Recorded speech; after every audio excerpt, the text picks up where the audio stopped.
Okay, hello everyone. We are back with Synesthesia. If you missed the last stream, then well, you probably have no idea what's going on, but I imagine we'll sort of I can summarize for people. Hello and welcome in to people already here. Rain and Mr. Coolness and Subterfuge and Jessie, who will hopefully be jumping into a co-stream with me soon. Seems to be scrolling through an achievement list on the stream right now. So yes, hello. If you are there and lurking, that is perfectly okay. I did send a ping either via Discord or Twitch Whisper. If you have outstanding tokens to claim for games off the list, so if you think you should have tokens, check, and you can always ping me. But I did go through pretty much everyone. So yeah, I was updating my spreadsheet. My spreadsheet is up to date. And yeah, it's, oh my gosh, it's the 20th of December. How is it the weekend and also nearly Christmas and also nearly next year? I cannot compute. But yeah, we're back with Synesthesia. I will load up the game. And a Leaky. Hi, Leaky. So Jessie and I did chapter 1 of this. Right, I've got my cup of tea. Just turning my game up a little bit so I can hear what's going on. So we did chapter 1 last week. And a whole lot of nothing happened. And a lot of nothing happened, yes. Hi, Jessie. I heard you say people might be confused if they weren't here last week, and I'm thinking, I don't think people will be that confused. I don't feel like much happened in chapter 1. It introduced the characters. Okay. People can't see my stream, so I can't tell them if they didn't hear anything about the game. But once Joe gets to the main screen, there's going to be a guy with white hair. He can see, his objects that are important sometimes look colorful. He's got point and click hotspots. Yeah, he's got point and click hotspot power. There's a guy in the back right who's got black hair. He can see emotion a little bit.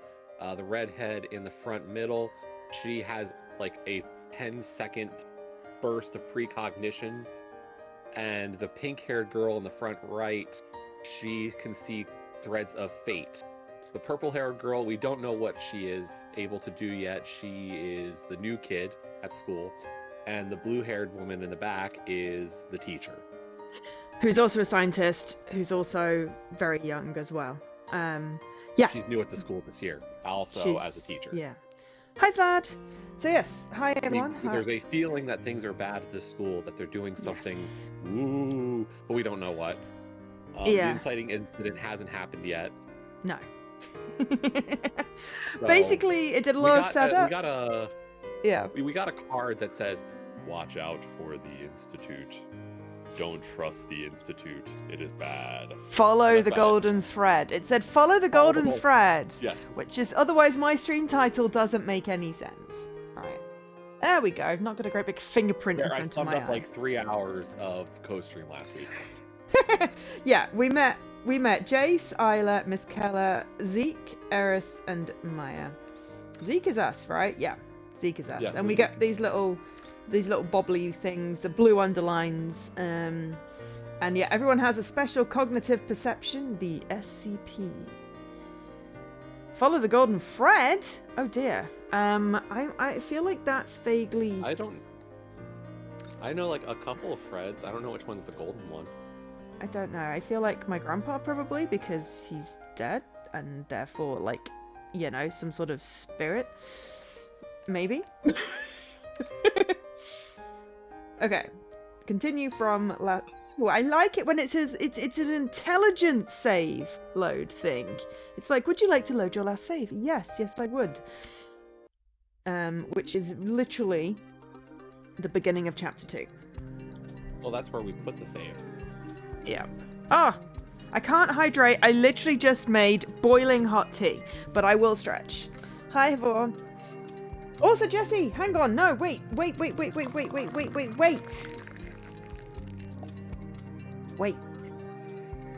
Somebody hit a milestone.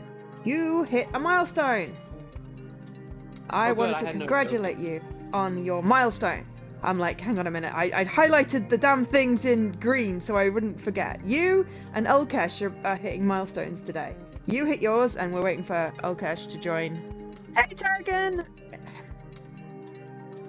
Yeah, I have no tokens right now, so like that's really helpful. Well, now you have more. Because if you look at my home screen, let's see, I'm not playing Ball Pit, Dredge, Octo Zero, Digimon Storytime Stranger, Plants vs. Zombies, Replanted. Like, I'm not playing any of those games right now. No. How are you enjoying Dredge? I turned off the spooky. Oh. Because I don't do spooky, and so I'm enjoying it so without it's just spooky. A shipping game now? It's a fishing game. It's a fishing game. Yeah, but like there is, if you leave the spooky on, apparently like at night, the terrors of the deep come out. Like I guess it's meant to be like, it seems very Lovecraftian, yes, horror type stuff, and I'm not big on horror, so I've turned it off. So when I'm in the water and it starts getting dark, I'm fine. I'm safe. I don't have to worry about something happening. I mean, I'm gonna go with. There was a little bit of fog. Yeah, that's the thing, is that at night the fog comes, and like I know like part of it is that there's supposed to be like monsters and terrors out there in the fog. So I played it a little bit on my but like if without that alt. And just as a fishing game and finding stuff and dredging it up, like I think it's fun. Like I am completely satisfied going out and fishing and catching the fish and the valuables or the stuff to upgrade the boats. Like that's fine. Yeah, I mean, I'm just saying that I played it a little bit on my alt, and I had the spooky on because, I don't know, you could turn it off. And I didn't really find it particularly spooky, but it was just like, oh, it is foggy, and I should probably get back to port. Oh, the fog is still there. The fishing game is annoying. So I didn't really, I played a little bit and went, yeah, this isn't for me. Yeah, I actually like the QTE fishing. And trying to Lego out how to, or Tetris, not Lego. Sure, really, Tetris out. Yeah, I wanted to like the premise of it, but nah, I'm not. I'm very critical of fishing games, I'll be honest. Leaky's redeemed Scald Your Mouth Out of Stubbornness. Ah, you used the wrong scald. That's why I was confused. Sorry, I know what you mean now. I think there's an A in it when you do it with hot water. But no, I'm not going to scald my mouth. I like my tongue having taste buds on it. You messed up today. I can't believe you did not respond well to that temperature. Yes, boiling hot taste buds. Yeah, I've done that many times. I like having my taste buds. So yes, I will not be scalding myself. Sorry, I'm not being picky. My brain immediately went to telling off because I have trauma. Okay, so game. All right, so so the end. That's the text scrolls. So we did.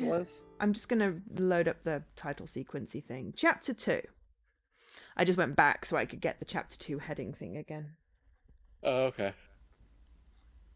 I think you do the dream. You do the dreamy stuff. I thought I had done this. Well, and you did the monologue-y, like, head thought. Interesting, I thought we did it the other way around. Because I remember you reading the giant... Zeke readings. I did the dreams, but I thought dreams and anything on like the huge back page was. I don't remember anymore. I felt like you did a ton of the reading last time, so that was the. Like, if you want to do this, I'm not gonna stop you. Why don't we see how much reading there is, and we can always alternate? Oh, Okay. gosh! You hit your 250. You are officially the furthest anyone has ever been on dailies, and probably will continue to be number one because you are awesome and come and redeem it every single stream. I don't even remember to redeem it every single stream. Not that is a knock on anyone else. It's just I think that's an admirable thing to have done. And also it reminds me how long I've had my daily Chivos running and what my total should be. Oh! You should have subbed a month earlier. Oh. I hit 69 months after my birthday month. Crying face emoji. Sorry, that may have leaked through. I can't really do anything about that. That's my PC. Okay, I mean, 66 months, honestly, you can't have subbed any earlier. You've been subbed as long as I've been affiliate. And Jesse hit 66, what, a couple of days ago? A week ago? Something like that? My headphones still on? Yeah. Oh, yeah. Sorry. You hit 66 not long ago, didn't you? I guess. I think 66 is the most anyone can have on my stream. Sorry, I'm just going to double check because... Actually, I can tell you specifics because I can tell you when my sub-anniversary is. And I subbed the first day, like... Yeah, I was going to say, I have 66 months and I literally have the max because, well, it's my stream. That one, I don't need to do anything to, so I don't forget. My renew date for month 67 is Christmas Eve. Interesting. Christmas Eve. Yeah. It says current sub streak 66 months, total month sub 66, sub renew date December 24th, 2025 in 4 days.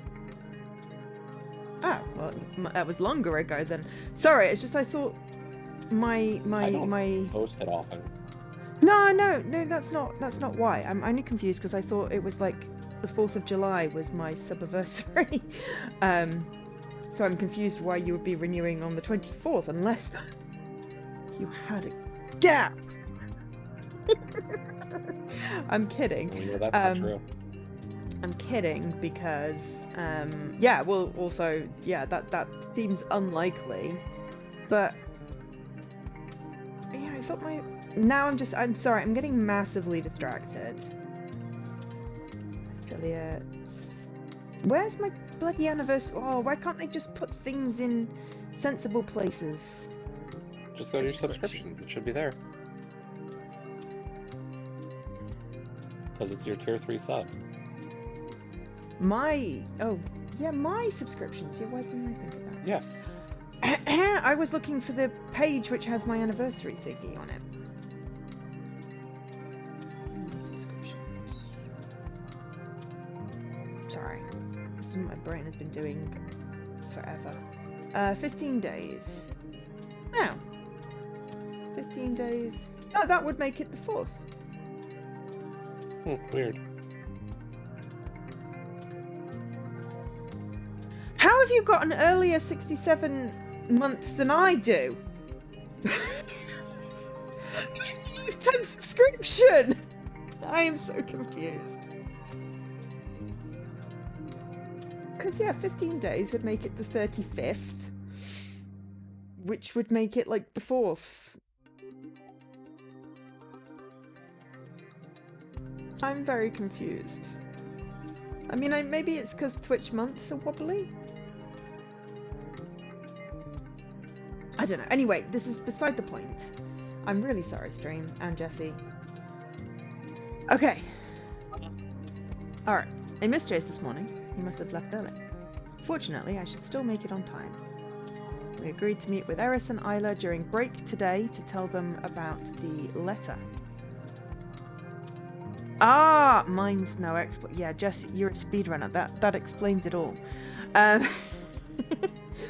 We've racked our brains for the last 4 days trying to think of what the golden thread could be, but couldn't come up with anything. Hopefully the girls will have some ideas. Other than this ominous feeling hanging over us due to the letter, it's been a pretty normal few days bar one thing. Something that to others would seem minor, but in our worlds is a major development. Our little group that always consisted of 3 has now grown to a group of 4. Wow. Okay, why don't we just alternate this? You read some now. Since this weekend, Eris has been sitting with us in lectures, spending her break times with us, and most of the time has been quietly hanging off us. Funny. It must That's be a scary funny moving sentence. to a town where you don't know anyone, so none of us really mind. It's just a little weird for us because it has always been our little trio. She still doesn't say too much, but that face of hers certainly lets me know when I'm doing something she disapproves of. For the most part, we seem to get along okay though, and Isla and Jace seem happy enough too. I'm sure she'll speak up more as she gets used to us. This is probably going to become our new normal. Our little world is slowly changing. I guess this was always going to happen in our college years. Okay. Anyway, that's enough pondering. I've got to get to school on time. If I do, that'll be 3 whole days in a row without being late. That'll show Jason the Ice Lord who's responsible. Do not give her nicknames! She's still there, right where I left her last. I know she hasn't actually been here the whole time, but it just feels like she's somehow planted to that bench waiting for me each day. This is good though. I have a few questions for her. Hey, Maya. Maya rises from her bench to greet me. Hello. How are the threads today? Interesting.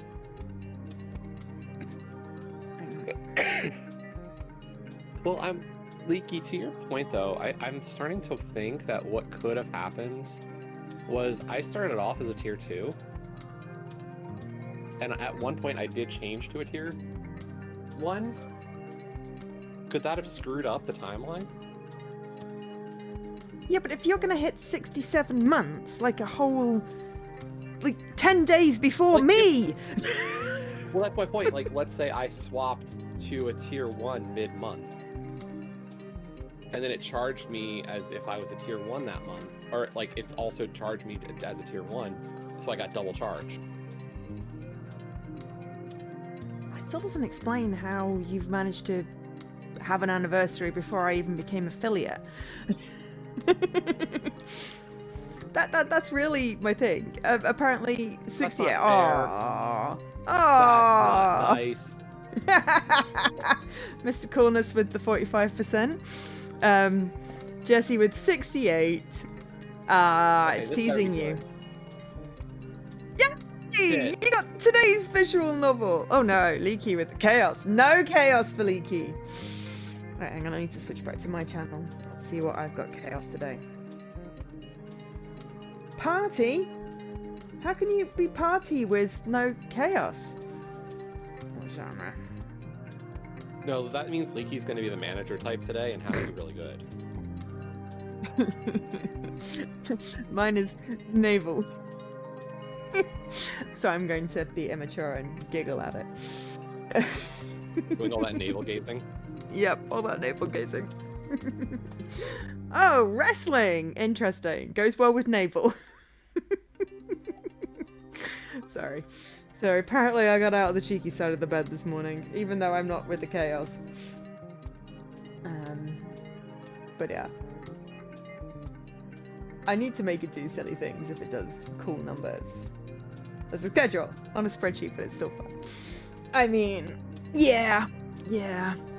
I was talking to my brother about something, and I was like, do you have any like rough numbers for this thing? And he's like, I have a spreadsheet. And I'm like, of course you do. We are related. We like spreadsheets. I like spreadsheets. My spreadsheet is fun. It has pretty colors and suggests games for me that I then proceed to ignore. Yeah, anyway. Let me just switch back to Jesse's stream so I can see what we're doing. I might as well just come straight out and ask her about it then. They may have some connection to the golden thread in the letter. Oh, okay. A strange blank and sealed envelope was discovered on the floor of Zeke and Jace's apartment. Inside was a simple anonymous note that read, "Don't trust the Institute. Follow the golden thread." Yes, and it said it exactly like that. Do you mind if I ask you a question? You just Okay. did. Sorry. Could you explain what you mean by the threads? I already told you last time. I see the threads of fate. She sees the threads of fate. As a student of this institute, she must have ability of some kind. So is that your ability then, to see these threads of fate? Yes, that's correct. That sounds a little like my ability. Like your ability? Yeah, I don't see threads though. I see color. Yeah, he's a hot Important objects or places stick out to me with color in my vision. Point and click protagonist. I see. Maya seems to be deeply pondering something. Her eyes appear to have glazed over. Is that why? Huh? Is what why? Catchier than the blue sky of inevitability.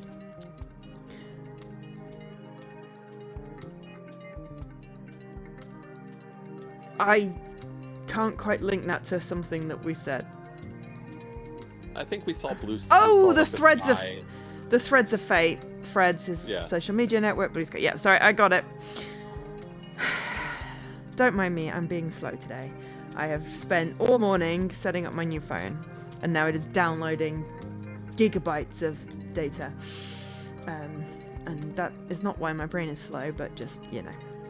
No, don't worry. Joe and the internet share the same data stream. We share a brain cell. Oh, okay. And the internet got it today? Yeah. Okay.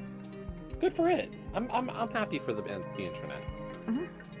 Yeah, it's a lone orange cat out there that got the brain cell. Okay. You can't just say that. What is it? Nothing. I forgot. I don't believe her for a second, but it's not like I can force it out of her. What a weird girl. I mean, fair. So, back to your ability. What do these threads of fate mean? What do they look like to you? They look like threads that connect people. Does that mean you can see how people are connected? Not exactly how, just if they are. What does that look like? It's too hard to explain. Sounds okay, messy. then, but just so I understand, do you see threads in your vision of people that are connected, as in people actually look to be connected by threads in your sight? Yes, but not just people. I see all kinds of connections all around me, all the time. There's so many threads. Okay, like, this ability would suck. Yeah. Like, spiderweb. Giant spiderweb walking into every day, right? That's the thing. Like, I'm just sitting here in my room, like, what in my room counts as connected? Like, hello, I have this cup here of water. Do I have a thread with the cup? Or this bottle of soda that I am currently drinking, does this have a thread? I don't... Like, what counts as threaded? I mean, if you think of it like Wi-Fi and Bluetooth, even just that, like, my devices are just all over the place. Or, even if we get rid of objects from this discussion, just think of people.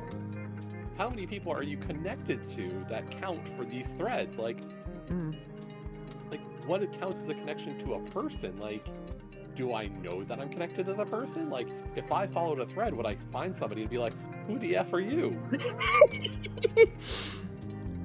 I mean, if it's a thread of fate, you could possibly have that. Right. Like, what if there is that red thread and, like, you see it and you're like, you follow and you're like, I don't know who that is. Yeah. Or what if it's like, you follow it to someone that you don't know that you're connected to, and by doing that you forge that connection, but if you hadn't followed the thread you wouldn't be connected and you get into a causality loop.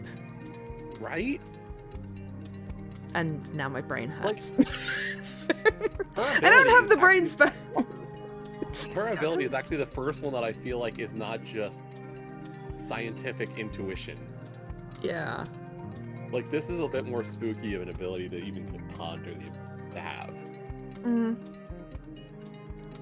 I mean, Aurora Borealis around important objects is stretching it. Sure. I mean, yes, Zeke and Maya are definitely a bit on the more questionable side. And probably purple hair, because if she's not telling us, you know, I've forgotten her name, Eris.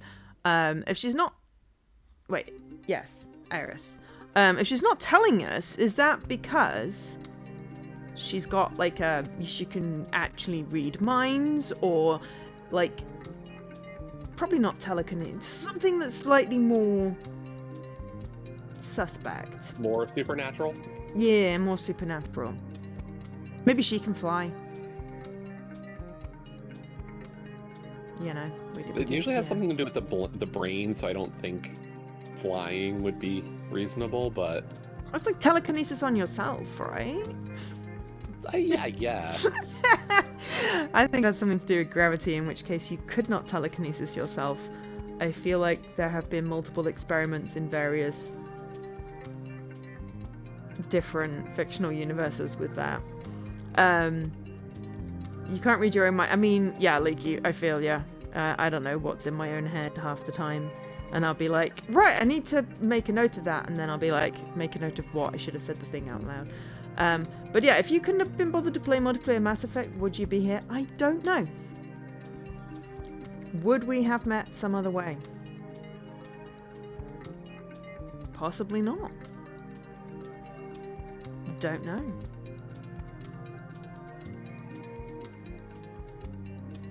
Anyway.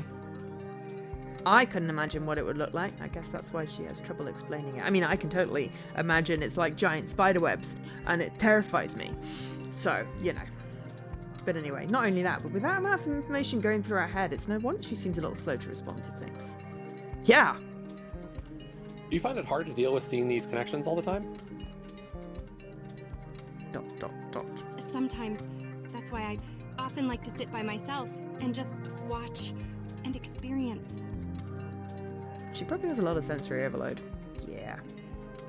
But assuming she was just weird, you should. All of us are different here at this school, after all. Sorry, I guess I'm disturbing your peace asking you all these direct questions. That was kind of selfish of me. I'll get going then. Let you get back to it. No, wait. Yes?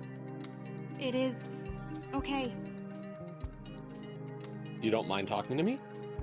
It is interesting. Interesting? That's a strange way to put it. Do you like talking to me then? Maya stares at me for a second, then looks down around my torso for a while. Why is she doing that? I do. She's checking out your like package. That is. She noticed you looking at her figure, and she's like, I'm gonna return the objectification right back at you. I mean, fair. That is kind of cute. I get the feeling she doesn't talk a whole lot to the other students. I'm glad she likes talking to me, at least. That's good then. Oh yeah. I better get class in a second. Before that, do you mind if I ask you another question? Okay, before we go to the other question, I was like, look, I got a pretty rounded number for my achievement score. I got 1.3 million. It may have been on 1299000 this morning, and I may have Mine is actually random. Achieved something just so I could get it up to a lovely round number and take a screenshot. But look, appreciate the roundness. It will not stay like that. I get a lot of odd numbered games. What's your answer? 7. Excellent. I love 7. See, it's a random number. Yours is very focused. It's unexpectedly focused. You know, Is it was unexpected if you worked to cause it to happen? Oh, the extra 1,000 is unexpected. The fact that it was a round number and I could make it more rounder by just quickly 1K'ing a game this morning is really unexpected, because I play a lot of games and not finished that have like uneven gamer score. So, it was unexpected, and it's now kind of pretty. I want it to go back to being random because, you know, there are more pretty numbers to get, but I figure if we're going to get a round number by accident, then we should take advantage of it. Anyway. No, that's fine. We'll get to class in a second, but before that, do you mind if I ask you another question?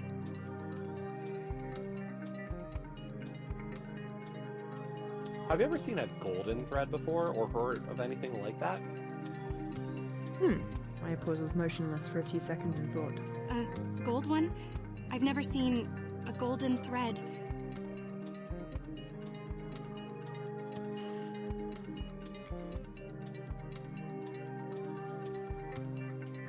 Never heard of anything to do with that, or have any idea what it could mean? No, I have no idea what it could be. I mean, I have ADHD meds. I am spectacularly unfocused today.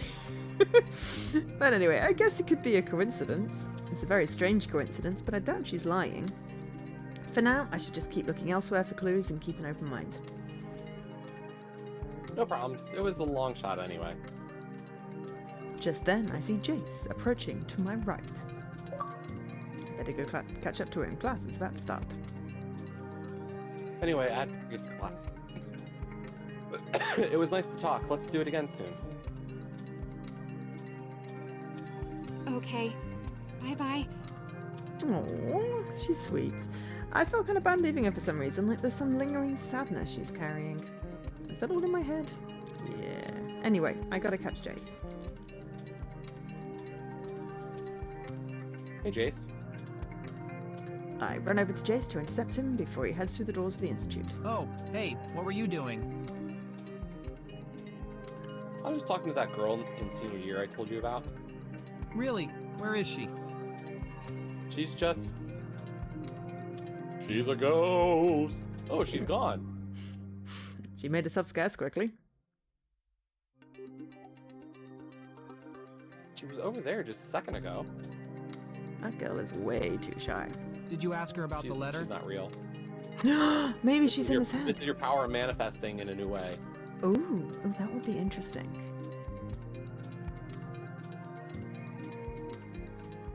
Because we did know the bench was important. Maybe we made it important by manifesting a girl.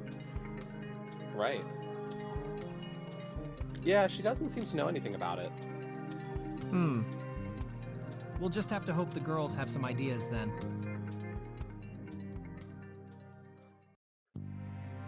After a fairly boring morning class, we meet up with Isla and Eris during break up on the rooftop.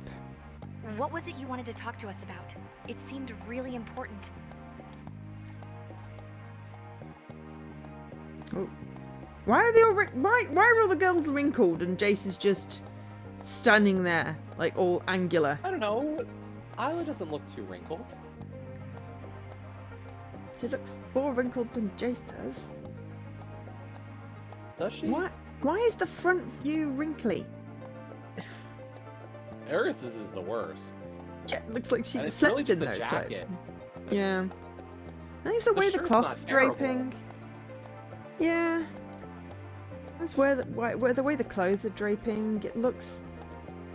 You know what it is? Is that Clingy. it's the. Do you know what the problem is? Boobs. It's always the It's the boobs. boobs. That's where the issues are. And If shoulders. you look, like, no. Because like if you look. Okay, you've gone weirdly robotic. I don't know whether it's because you got excited about the boobs Look or below. your mic's just doing a thing. Hey, Billy. Sorry. Try again. Oh, no, that would be why robotic, because the stream just died. That would be why. Yeah. Okay. Gotta wait for the internet to reconnect. That would be why robotic means that Jesse's stream is about to die. Less fun. But yeah. F for Jess in chat. Fessy. Fessy! Press X to Jessie. But yeah, hi Bilius. We're just experiencing some slight technical issues. I mean, I can hear you now, so hopefully it's back. I can hear you now. Special. And you are not a robot. Okay. You were saying something about boobs. If you look, yes, of course. If you look below the breast area on the ladies, the wrinkles are kind of gone. Like, especially Eris, like, you look around the boob region and it looks rough, and then right below there, the shirt actually hangs in a normal fashion. I mean, yeah, but if you compare, like, the midriffs of all three characters, Jace is just too smooth. And the shoulders, look at the shoulders. Well, that's the thing, it's like, they really just went with, like, it looks more like just these polygonal sections, or polygonal sections of, like... Yeah, shading. Cloth. And for the girls, they were like, we're gonna have it try to drape more naturally off of the curves, and it's like, no. It just looks wrinkled. Yeah, it's just really noticeable. Really noticeable. But yeah, so... the internet conspired. Apparently it used that brain cell to go, Jesse's talking about boobs. Let's cause the stream to disconnect. Yeah, alright, Eris. Alright, Eris just stares at me with sneering eyes. I haven't even done anything yet. Yeah, but you thought of her as Ice Lord, so, you know, you're already in the doghouse, mate. As you may have noticed, I've been suspicious about this place for a while now. I've been picking up some pretty weird emotions from our instructors. What emotions? Eris is direct, but she seems to be showing an extreme interest in this. Almost like she was waiting for this. Things like conflict, ulterior motives, confusion. It's hard to put words to the feelings I'm sensing. I will try.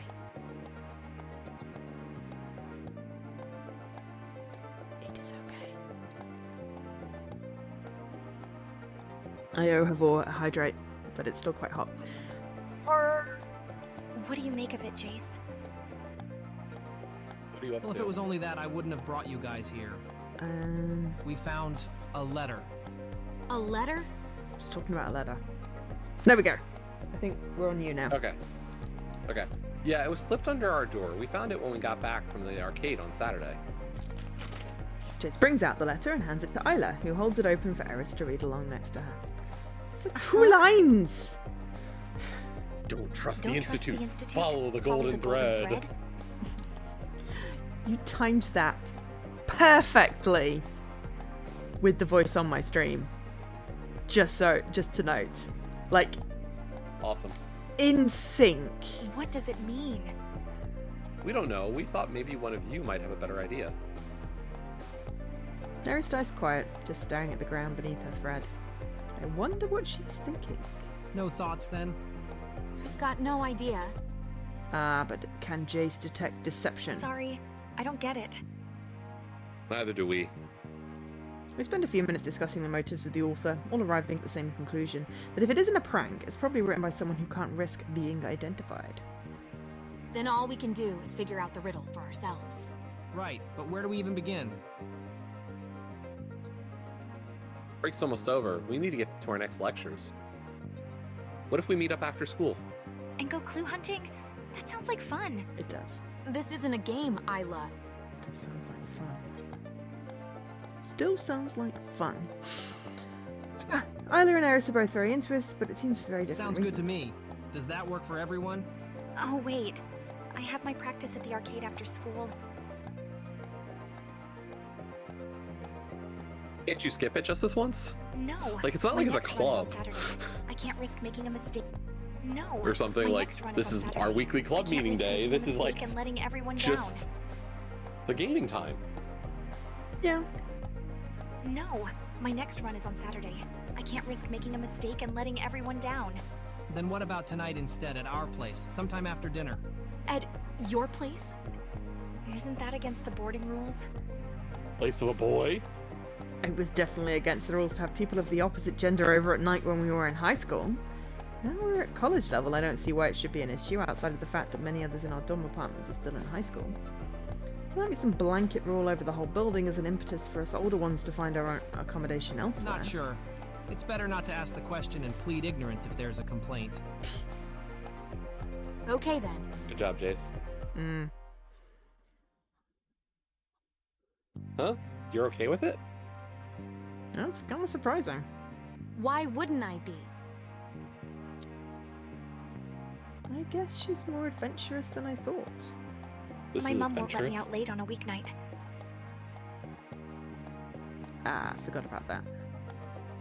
Alice's family are very close, but also kind of strict. She doesn't have the freedom the rest of us have. Hey, Pex! It's okay. I'll just sneak out. You sure? What if you get caught? It's fine. I often go to bed early and just sit on my computer before sleeping. They won't notice I'm gone. Plus, it's not like we're doing anything bad anyway. As long as you're sure. Also, I think they're all adults now, so, you know. Okay, it's settled. Let's meet at 8 p.m. tonight My house, at our my place. rules. I hate that phrase. 8 p.m. also is not late. That's when I start streaming. Yeah. You're living under my roof, you live by my rules. The frog is very surprised.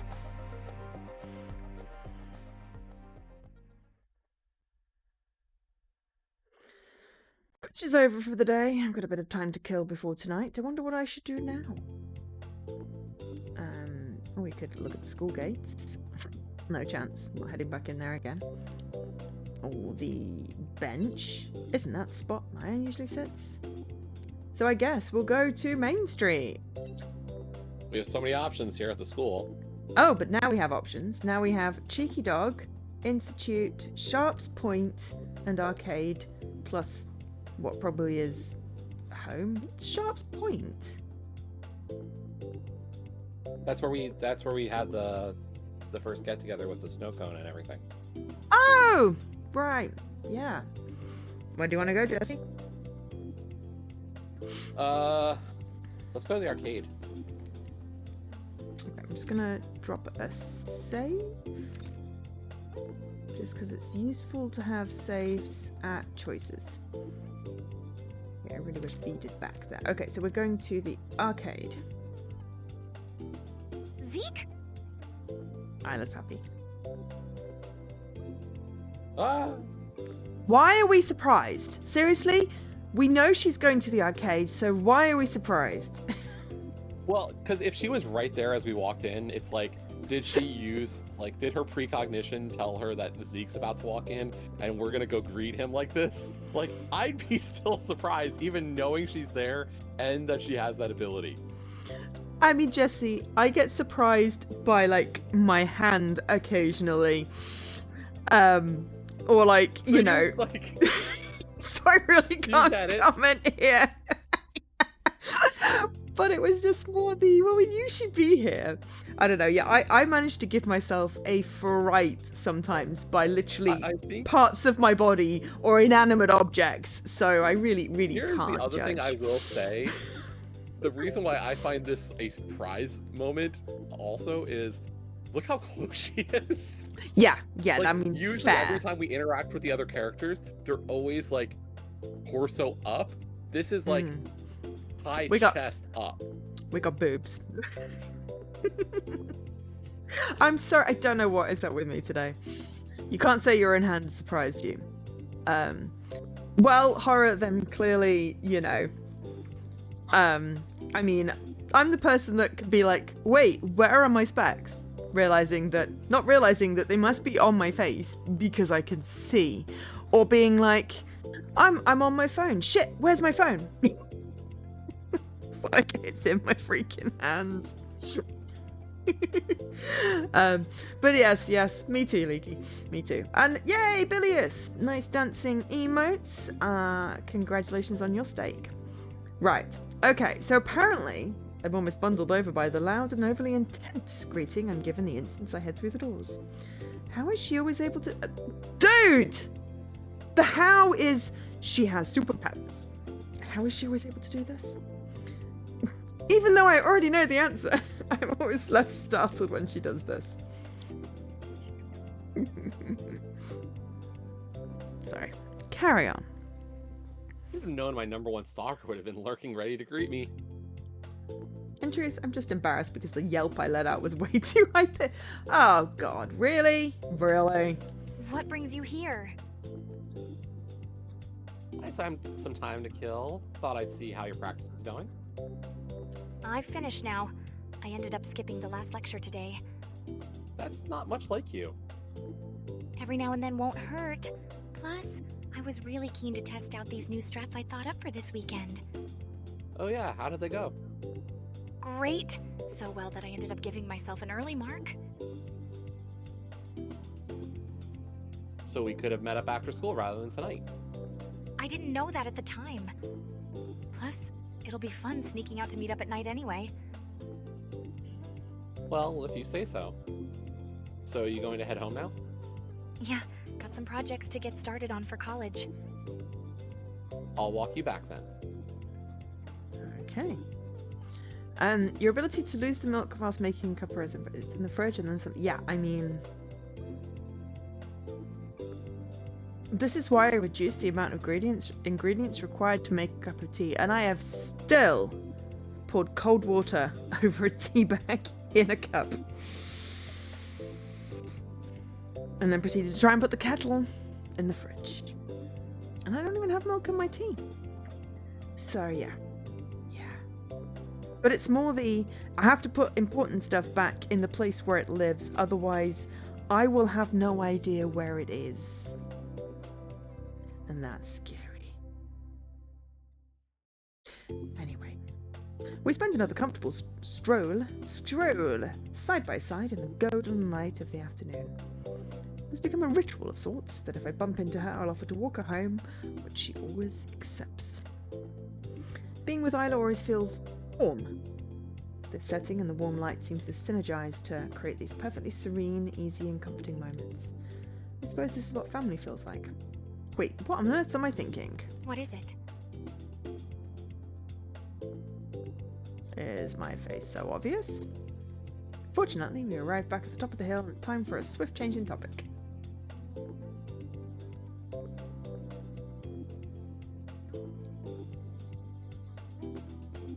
So you're continuing your run this weekend?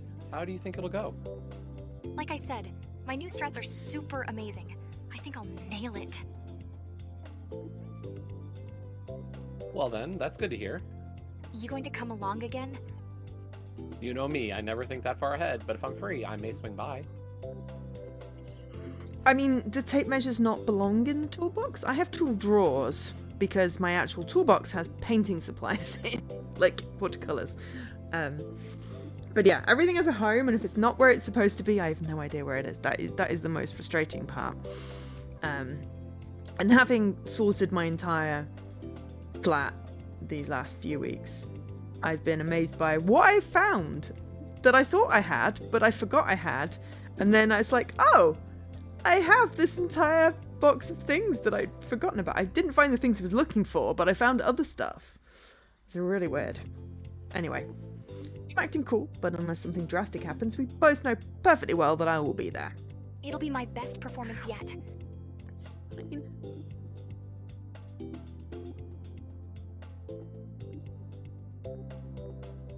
Sure it will be. Isla eyes her house behind her, the place she calls home. You better get going. That college work won't complete itself. Yeah, I'll see you later tonight anyway. You will. See you later. And with that, Isla happily trots back to her home, leaving me again standing alone on the outside. You like her. All right, I think they should you be here like any her. moment. We just need to add the finishing touches. You're the one that went, let's go to the arcade. I think someone's got a crush. Well, because it seems like that's the one he's interested in. I think we have the option. If we look at the flow chart, there's red and purple, you know. Whereas we picked the red one. If you look at chapter 2 now, we made a choice. I say we. You made a choice. You went with Isla there. Up until now, it's been very much an either or. I did not disagree. Just to be clear here. But it's just interesting. It's like, I don't think the game was sending us either which way, I'll be honest. But I like that you went with the redhead. I think Ulkesh is probably happy as well. Ulkesh has a thing for redheads, if I remember rightly. Whole Ashlyn DF. I mean, there was no competing with her. No, Sorry. Mariana. I don't disagree. Literally don't disagree. So. Okay. Finishing touches. Okay. Candles? What are they for? Dude. To set the mood. For Jace, clue who are hunting? you, buddy? This is the wrong mood. Talking about? This is. Do you think this is a double date? Not that kind of mood, you creep. Dude, what else are candles for other than the power went out? Because they're not smelly candles. It's not like you're setting relaxing, you know, Christmas cookie Maybe they smell. are. No. No, like maybe they are meditative candles to help us further tap into our ability. Possibly, but they really should be on something other than a wooden table. That's wax is going to make a mess. And I would also add that we could leave the normal, well, unless, like, are they, I'm going to give them more credit than he's due here, but maybe it's the hum of the electricity will disturb their peace and make it harder to tap into the powers. I mean, electricity is really freaking noisy, so I would go along with that one. But to be fair, even you'd have to switch the entire power off, because otherwise you can still hear it in the walls. Well, usually, like, the lights are usually one of the more noisy things, depending on what kind of bulb you're using, so I think that's, like... Yeah, that's why I have the LED ones. They do not make a noise, which is nice. Or at least not for me, anyway.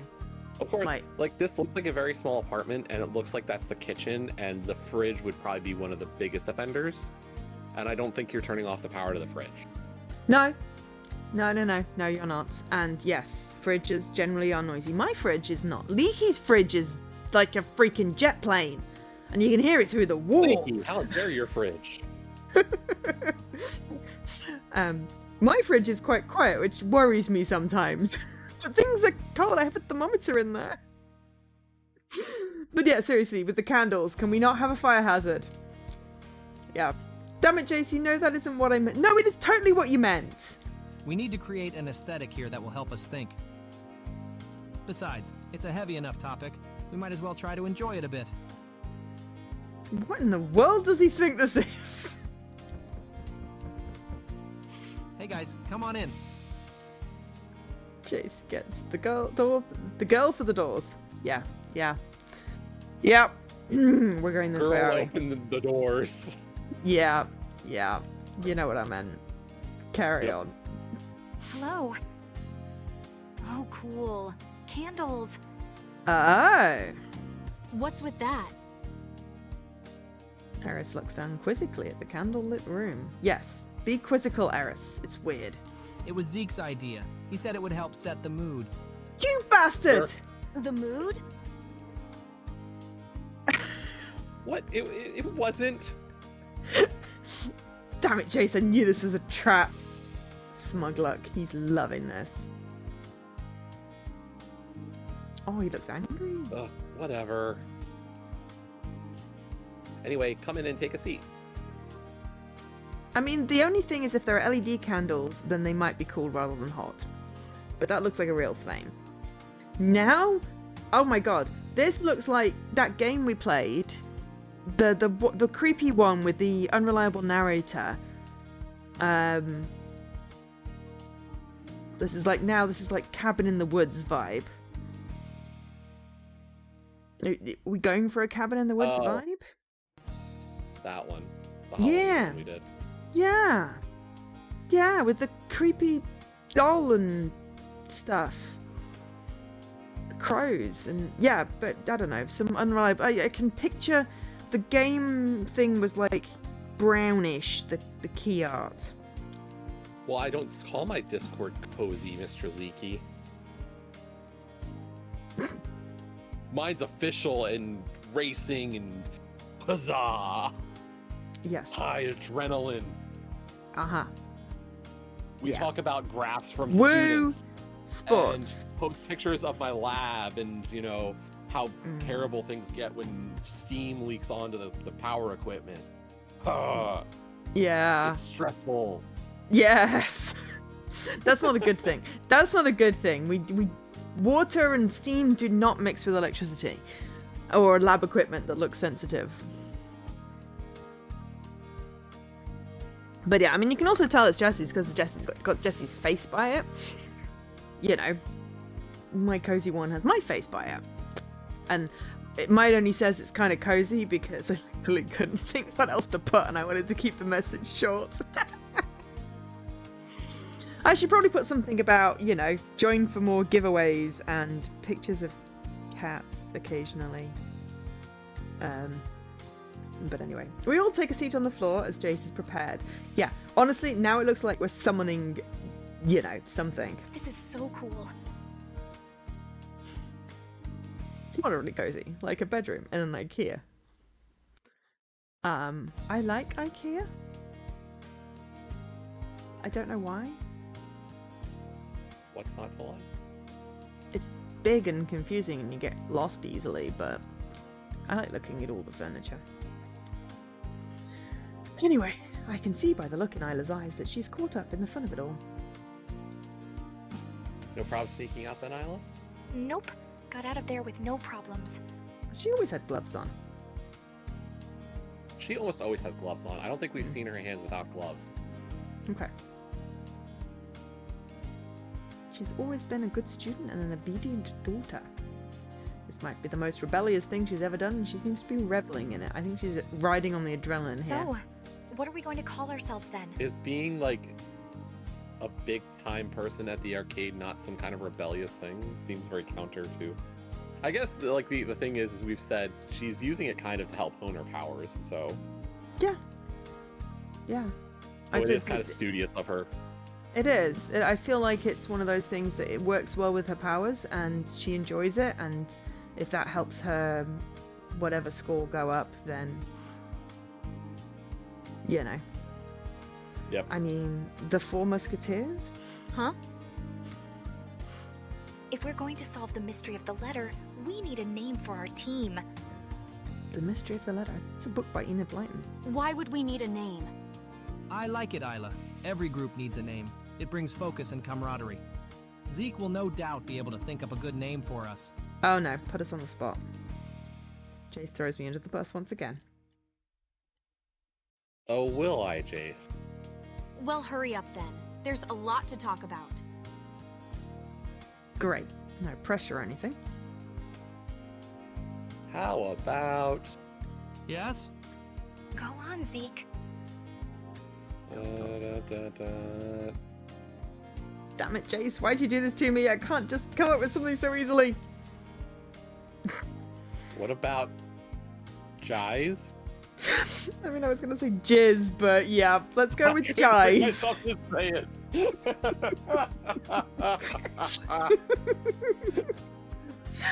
Yeah, but I might have dirty mind and very frequently end up in the gutter. I would not do it there. I would. Did you just... what?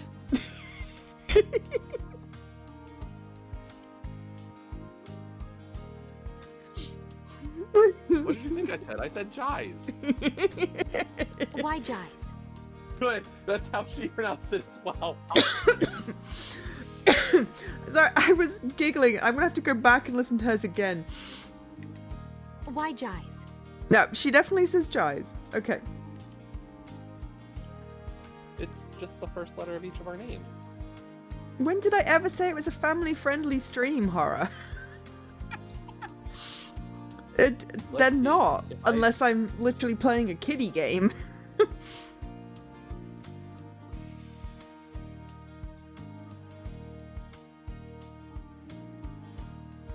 I'm fairly certain it's like over 18s only, somewhere in my rules.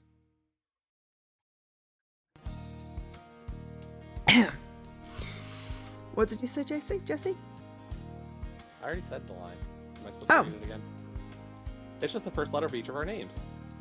No, I think you said it, but I didn't register that you'd said it, so thank you.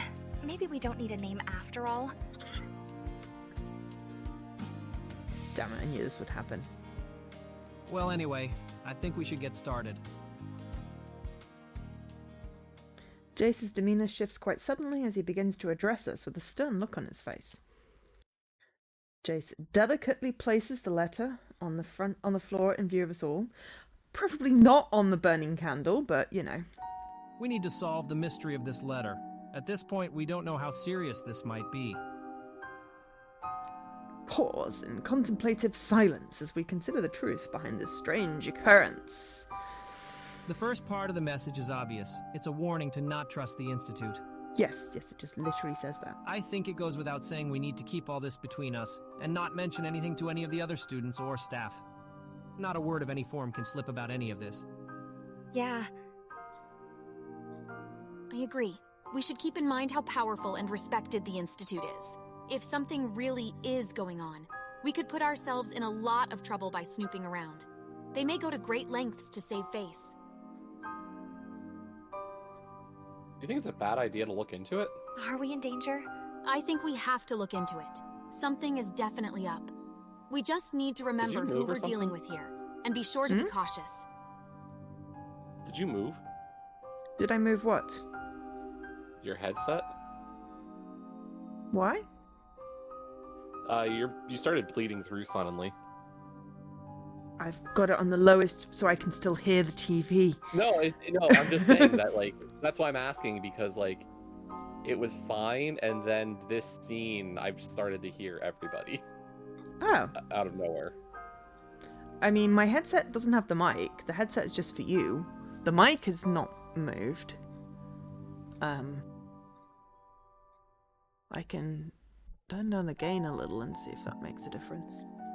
Maybe they're just being louder in this one?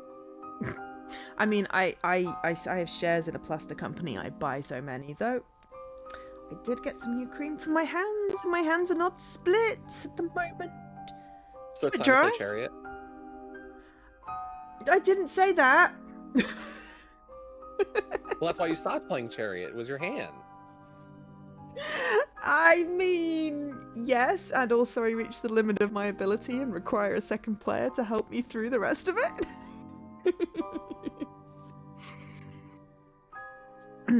What are you saying? You know, when are you coming to see the Phillies play in London before I move out? They're not coming. Oh no! They already were there. They were there! Damn it. That was this past summer. Oh. I have no sense of time. Fine. Maybe when I move out of London, someone will play it with me.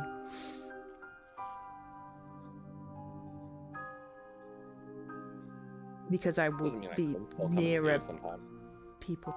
I mean, you could. I will have a bigger place with more bedrooms.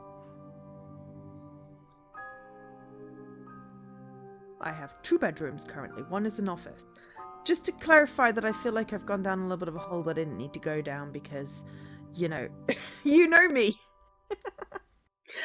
Anyway, Eris is already, or is it? Yeah, I don't know. Honestly, I'm just a little distracted today. Eris I didn't take it anyway, so. Good. Well, in case anyone else decided to take it in a way, I've had that before. It's like, no. Don't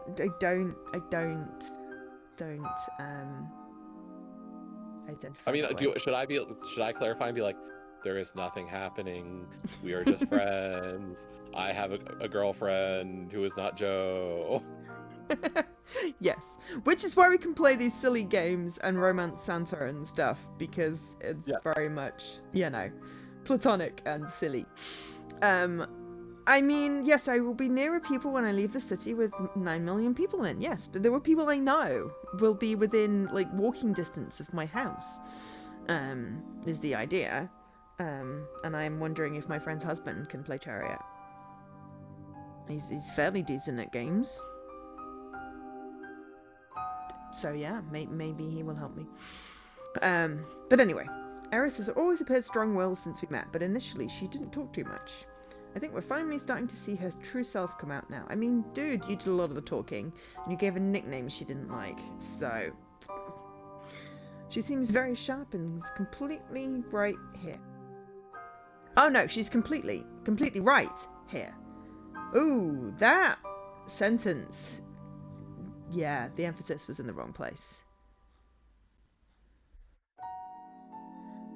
With an organisation as powerful as the Huntley Institute, we simply cannot take chances. Then we just need to figure out what this golden thread is. Does anyone have any ideas? I asked ChatXT, but nothing interesting came back no matter the prompts I gave. ChatXT is a large language model, LLM, AI chatbot. It is commonly used for all kinds of internet searches, research, as well as performing a range of tasks on behalf of the user. For more information, look up large language model.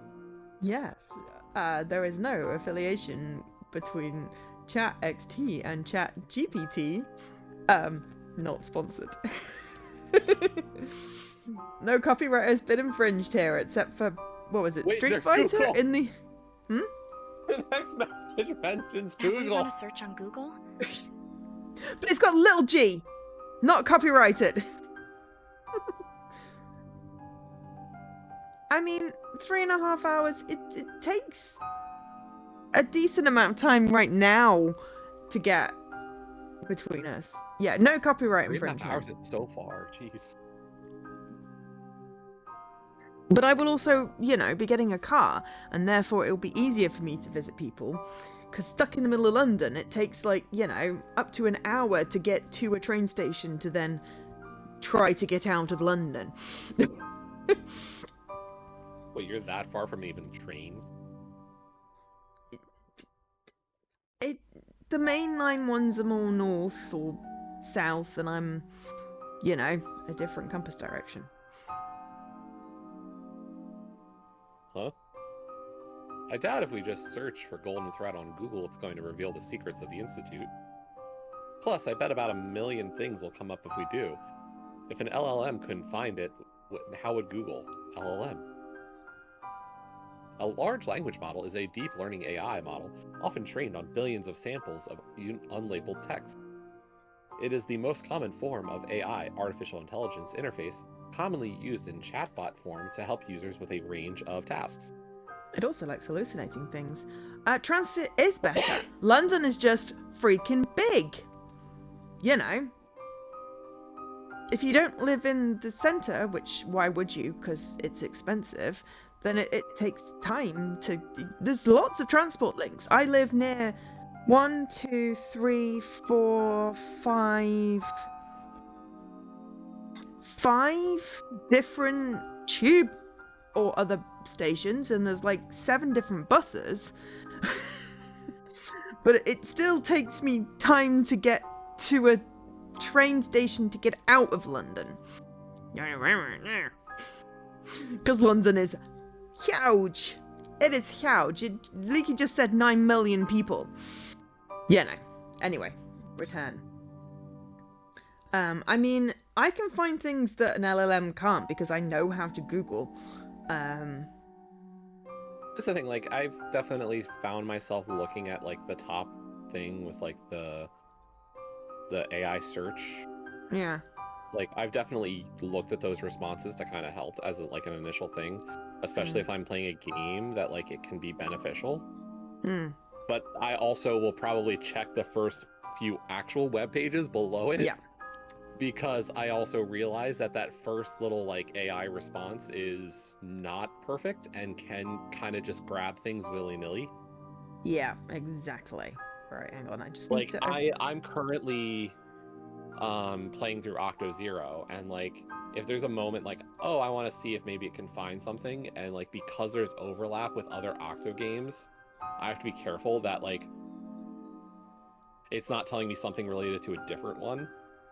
Like, if I'm like, oh, where is this place? Like, apparently this Octo Zero came from a mobile game. It started off its life as a mobile game more so. So, like, some of the stuff it refers to is the mobile game, and I'm like, okay, that's not what I'm looking for. Or it'll mention, like, be like, oh, this character or something. It's like, oh, that person was in Octo 1. So I have to be careful that it doesn't pull from there. Yes. But I'm an adult, and I'm not I'm going to be mean, a dumb high schooler who uses it and just copy pastes it. I think and then turns that in at school. Check the sources, check the receipts. As Leaky said, is this news or is it a post from The Onion? You know. It's like, or, you know, you have critical thinking ability, you know, because that's how you were taught at school. But if kids are not growing up and being taught how to think critically about stuff, I mean, Leaky, we can call it critic hard. thinking. I am a critic.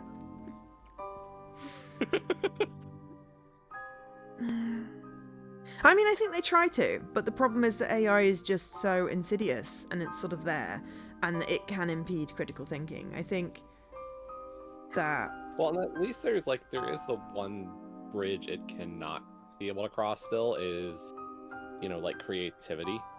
Like, it still has not actually been able to cross that bridge. Or art.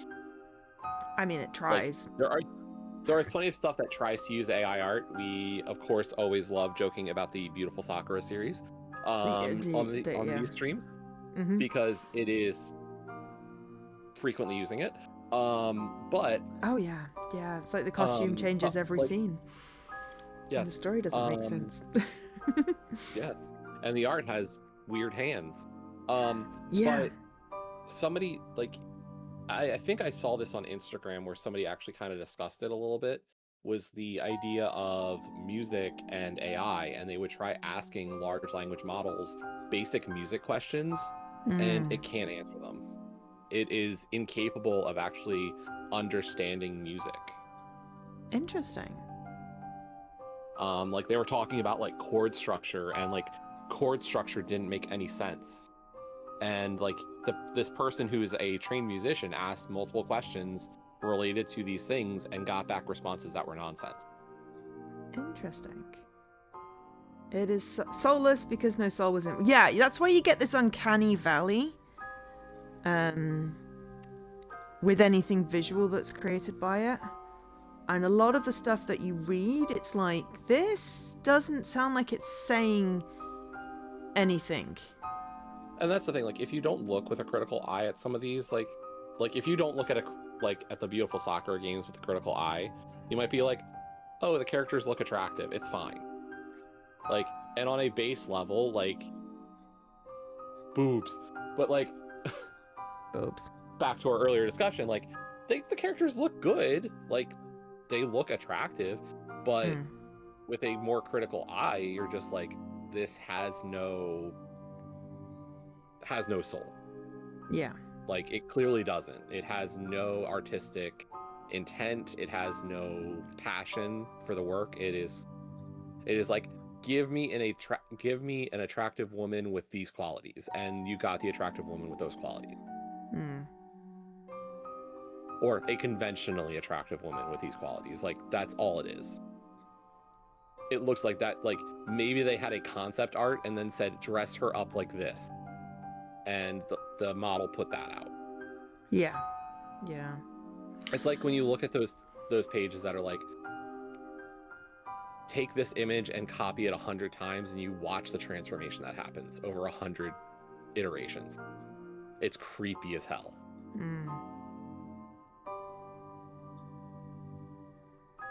Yeah, I think the main problem I have with, like, AI is when it's trained on stuff that it doesn't have any permission to use, and it's like infringing all the copyrights. That's really, you know, one of the main things I have a problem with, because, you know, there's real artists out there creating stuff, and then you get this machine that basically slops stuff together. So, yeah, you get an average, but it's, you know... And then the cliche. Yeah, it's stereotypes. Creepily stereotypes. But yeah. No, Isla is right. It's worth a shot. The message said to follow the golden thread. We just need to find a lead to start with.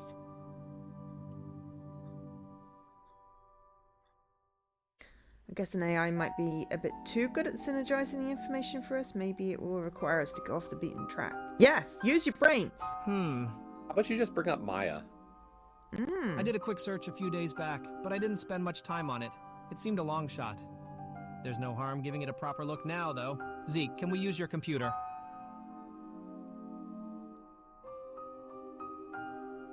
Yeah, no problems. We all gather on my computer screen as I open up my browser. I do hope you closed your porn. Okay, golden thread. Let's see what comes up. The search spits 250 million results out at us. It doesn't look like there's anything important here. Just a bunch of stuff about threads and fabrics for sale. Bad leaky. Zeke! No, that's funny. I like that. I keep scrolling down before Jace stops me with a pointed gesture towards the monitor. What about this one? It appears to be some type of philosophy website. Seems to be an article. Språking? That's not a word. That's not. Oh, good, good. I was like, do I not understand the English language anymore? I got really scared. I was like, oh. No, wait. It is a word. It means to promote or publicize something, or to speak in public, especially to advertise a show. It's an Australian slang verb. Does Australia use in their color and stuff? I don't know. It's Australian English, basically. Well, that's why I'm curious. Like, it's we always have interesting had to figure out more. inconsistency, haven't we? I don't know if it's an inconsistency if Australian English also uses use for like color and stuff. Australian English and you. Good day, mate. Cool, blimey.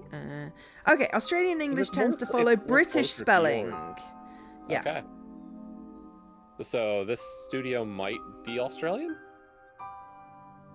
Also, Zeke is Dutch for unwell. I don't know. Hang on. Synesthesia. Let me check.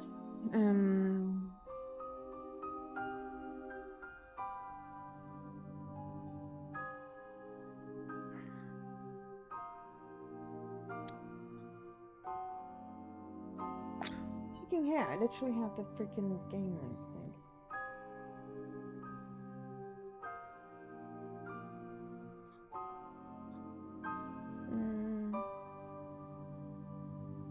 Spire Games doesn't say.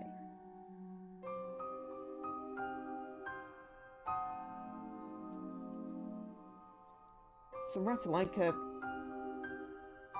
published one, but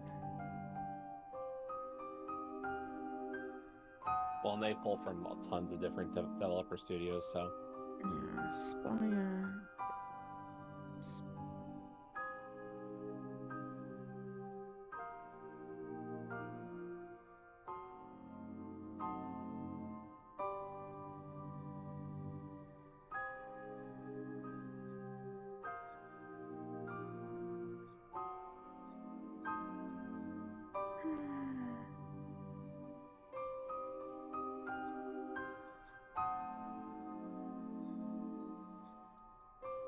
They're not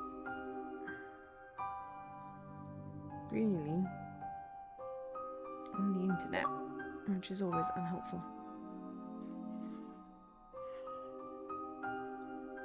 I think I had trouble finding information about them before.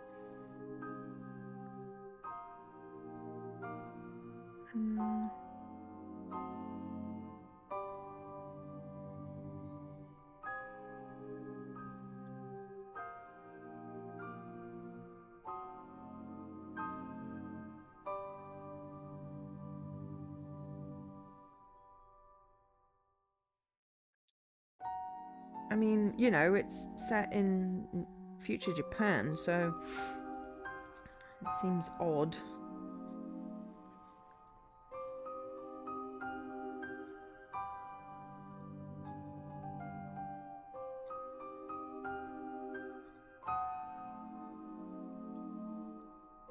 I was gonna say yesterday's Wordle word. I was like, what? I mean, it was very Christmassy. Yes, I just did. That's not one I would have jumped out at me and been like, oh yeah. The letters I guessed gave me basically that or nothing. But I had to look up the spelling. When I ran out of vowels, I was like, what? Yeah. Yeah, I looked up, I had to look up the spelling because I'm like, is it two Y's, two R's, two H's? But anyway, it's talking, it's an article speaking, but it says Australia in this, so, you know, maybe that's why it says speaking, but maybe they're, like, I don't know, maybe one of the writers is Australian, maybe one of them's Dutch, but, it's also supposed to be set in Japan, so why would they be? Maybe it's more multicultural now, so it doesn't matter that that's an Australian word that we both never heard of. Clearly, I need to read more Australian writers. Yeah, it seems to be an article striking a seminar taking place at a philosophy college in Australia. Eris begins to read aloud as she leans right over me. I can feel her breath rubbed against my ear. Imagine a golden thread that leads back to the source of existence, to the consciousness that impels every aspect of the physical, mental, and spiritual worlds in which we live. A thread which weaves through every aspect of life, and which, if grasped, can carry us back to that source while helping us to make sense of the journey along the way. Well, sounds a bit strange. What do you think it means? It looks like an advert to sell books, and tickets for some lectures by some philosophy authors. Though it looks like the lectures took place well over a decade ago. I'm with Zeke on this. It looks like some self-help nonsense. We may as well look up the authors, though. Maybe that could give us some clues? We spend a while trying to find any link between the authors and our institute, but find nothing.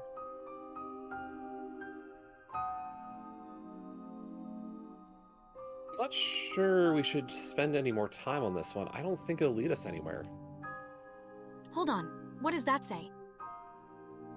Iris again reads the words of the website aloud, again her breath hitting the edge of my ears. Both of them? Where are your ears? How much breath has she got? Does she really have no idea what she's doing? The golden thread and the golden ratio. Click on that one. All right. This time we will read in attentive silence as I slowly scroll down the screen to reveal the strange ideas this almost unvisited website was putting forth.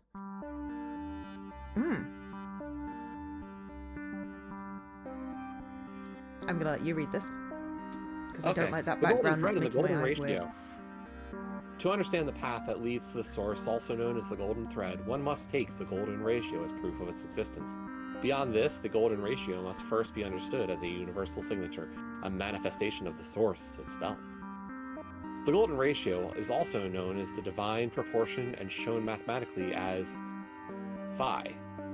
It is found as a repeating pattern throughout nature, the human body, and even in the structures of ancient monuments. Phi is the symbol often used in mathematics to represent 1.61803398874988748204586834, also expressed as the golden ratio. Phi equals 1 plus square root of 5 over 2. I did not know that was used. That I learned something new today. The golden ratio is related to the Fibonacci sequence, where its most common manifestation of interest is known as the golden spiral. I mean, for me, that would just be the Fibonacci sequence. I don't think about the spiral, but okay. I feel like I associate it with the spiral. I'm not sure why. When I hear Fibonacci, I think the number. Or I think of PH. I don't know. Who's a rando runner. Ah. His actual rando, like his Twitch handle is PH112358. Gotcha. So he is Fib, or Fibonacci. Oh. Here's an artistic representation of it. It kinda looks like a thread, doesn't it?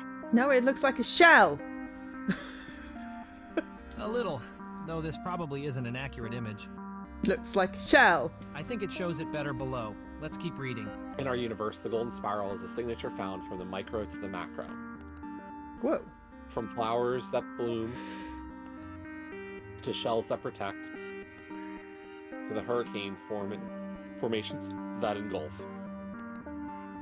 Even up to supermassive black holes creating the spinning galaxies themselves. I love that song. Supermassive black hole. All life both follows and revolves around the golden ratio as expressed in the golden spiral. The golden ratio. The golden ratio is expressed as phi. It is also known as the divine proportion due to its ties to natural laws, biology, aesthetics, common geometric patterns, and beyond. It is strongly related to the Fibonacci sequence and is expressed geometrically in the golden spiral. The golden ratio equates to that number that I read earlier and is represented in mathematics by phi. The golden spiral is a repeating geometric pattern found throughout nature, from hurricanes, flowers, black holes, galaxies, shells, even down to human DNA and beyond. Actually, people talk about it a lot with like unnaturally beautiful looking people as well, how they their faces obey the golden ratio, golden spiral kind of idea. The golden spiral is a logarithmic spiral whose growth factor is phi, the golden ratio. See the golden ratio for more. Well, we're not reading the golden ratio out again. No, definitely not, because those three almost all read the same way. Okay, alright. I will go from here. Beyond this, the ratio phi is commonly found in the proportions of human and animal bodies alike, the construction of plants, even the distribution of animal instincts and behaviors. It's as if all reality is... Oh, hang on. Right, sorry. Didn't we already read that one, though? I think we did. It is as if all reality is drawn towards, or rather reflective of, this divine proportion. Even in the faces of those humans considered beautiful. Yeah, that's what Jesse just said. They can be mathematically shown to more closely align to the proportions of the golden ratio, as if beauty itself is innately a reflective pattern of the source. Or maybe we're just genuinely, we like that ratio balance and therefore that makes it more attractive to us. I don't know. Of most interest to us as beings of higher consciousness... Patterns are fun. Yeah, patterns are great. It's how the source has expressed itself even through our DNA. The DNA molecule measures 34 angstroms long by 21 angstroms wide for each full cycle of its double helix spiral. DNA. DNA is the molecule that houses the genetic information used for the healthy replication and function of cells. It is made up of a double-stranded helix measuring 34 angstroms long by 21 angstroms wide for each full cycle, thereby matching the golden ratio. Yes, 21 and 34 are two numbers of the Fibonacci sequence. These numbers, 34 and 21, are numbers in the Fibonacci sequence series, and their ratio closely matches the golden spiral. Jesse, stop reading ahead. I know you didn't. I know, right? Think on this, you readers. The very language code embedded within us that we call DNA is a manifestation of the golden ratio itself, vestiges of the source. There exists a complex language that kick-started evolution and has given rise to life, yet we cannot explain why, nor are we sure of its origins, yet it follows the pattern of all things. I mean, it's just maths. Why would such curious things be true in our reality? Can we merely wave them off as meaningless coincidence without investigation? It is from here we shall explore the golden thread. To learn more, purchase one of our books or visit one of our upcoming lectures. If you have the experience to contribute to our projects, please click the contact link below. Dr. Madero Vendra. Fascinating. Okay. Can we pause here? Sure. Because I need a little break. Because I hydrated! So yeah, small break, because we're about halfway through the stream. Even though we haven't got halfway through this chapter because I've been getting distracted. Sorry about that. Anyway, I should be back in 3 minutes. Not just Joe who's been distracted today. I mean, fair. But it is Joe that is distracted and thus making the stream, making the game take longer than it probably needs to. But I kind of like our little anecdotal conversations, Jesse.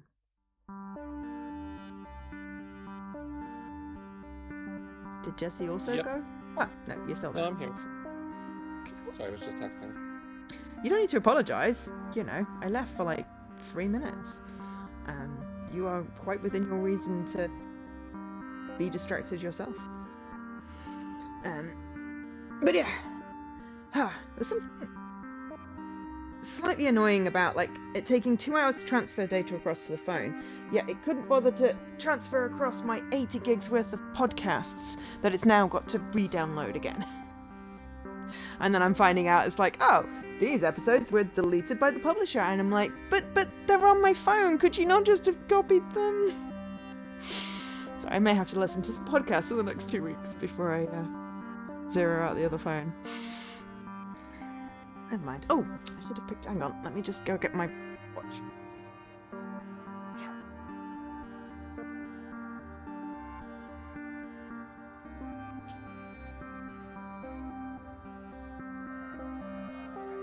I put my watch on to charge while we were sitting because, well, we're literally doing nothing, no movement, so I didn't need to have my watch on. But it's charged now, so I can put it back on. I haven't really listened to podcasts since 2020 when I stopped commuting, Leaky, because I used to listen to them on the tube and on the walk at lunchtime and stuff. I've just started listening to them again, but yeah, I have like 1,000 things downloading right now. I need to go through them and go. I have already gone through once and gone, right, this is like 5 years old and it's no longer relevant. But I need to do more of a pruning because otherwise I'll never catch up. Okay. Eris says, fascinating. It is. Kinda seems like the author's trying to recruit people for something. Although, it seems a little far-fetched. I'd be lying to say this kind of thing wasn't intriguing to me. I mean, I'm intrigued. That's what makes it likely to be either completely true or to be some con artist preying on that intrigue to clash in. Yeah. People deep down wish there was some sort of grand mystery to be discovered out there, whether there actually is or not. That I'm not sure of. I don't think anyone truly knows. If there is some grand plan, I'd like to have some words with the author. I don't get it. What does this random sciencey stuff have to do with the Institute? Probably nothing. We've likely just headed down a rabbit warren. Though it's quite intriguing. It's a turn of phrase I wouldn't use. Rabbit hole? Yes. I go down many of them. Maybe it's another Australian thing. Maybe they say rabbit warrens, I guess. Yeah. Yeah, unfortunately these contact links all seem to be dead.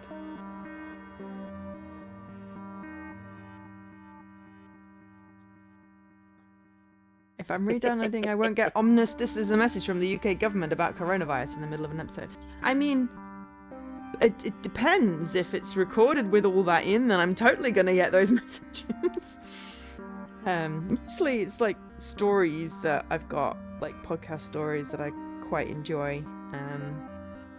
Though a lot of my podcasts are like, you know, they finished a while ago and they don't have any new episodes, which does make it easier to catch up with them, I have to say. But yeah, it's like we've got 25 gig downloaded so far, and I'm fairly certain I've got... Let's have a look. Oh, I need to log into WhatsApp. I've got 110.4 gig on my other phone. So yeah, I need to log into WhatsApp on my new phone because I'm not getting those notifications yet. Oh, most podcasts have dynamic... I mean, I'm using Overcast. I don't know whether it does that. I really don't know. I feel like I'm downloading a file and then whatever. I don't know. I have not done a podcast in many years, so that would have been a thing to get back into during lockdown. Yeah, and I'm used to watching YouTube videos for that kind of stuff that I want to watch, and that's not dynamic. Yeah. Hey, here's an ad for some service nobody advertises anymore. I know, right? It all used to be mattresses for ages and Squarespace. I always the box ones, like the box subscription services. Ah, yes, but like, so, yeah, that was it. They did go into food subscription boxes. I remember that was transitioning. But now, God knows what they advertise, because I'm literally just getting back into podcasts. Still like NordVPN. There was usually like some kind of language one, learn a foreign language. That one's always common. Yeah. The meal service ones is pretty common as well. Yeah. So like, I forget what they are called. I see them always, and if I know like roughly how long the ad is, I will skip ahead through the video past that stuff. Like I don't need to learn about that. I appreciate the work they put in. I just don't care to watch the ad.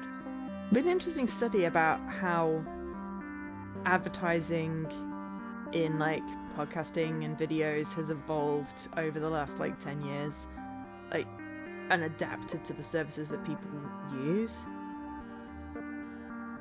Mostly, yeah, I just hit fast forward 30 seconds, and if I get back to the person, I will listen, and then I will skip back to try and skip the ads. But sometimes I'm not near a skip button because I'm on my headphones and, like doing the washing up or something, and can't get to the skip button, so I just listen to all the ads. But I think I've just inured myself to ads at the moment, because streaming services just plonk him in there, and I'm just like, eh.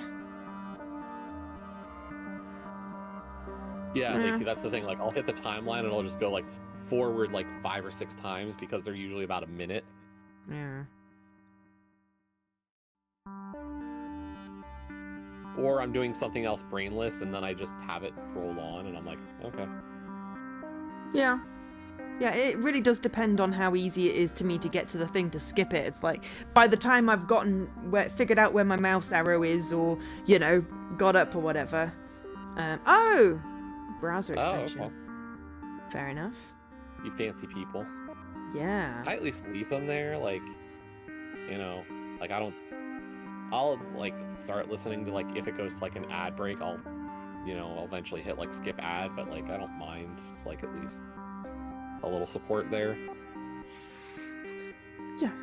I mean, I should mention that I work for a company that does ad blockers. And literally like the #1 ad blocker, and also is very concerned about privacy on the internet. It's like, yes, I'm very much for advertising, have worked for an advertising agency before, but can it do it in a non-creepy way? That is the question. It's like, I don't mind being advertised to, because I will often buy stuff. I just don't want you to know who I am.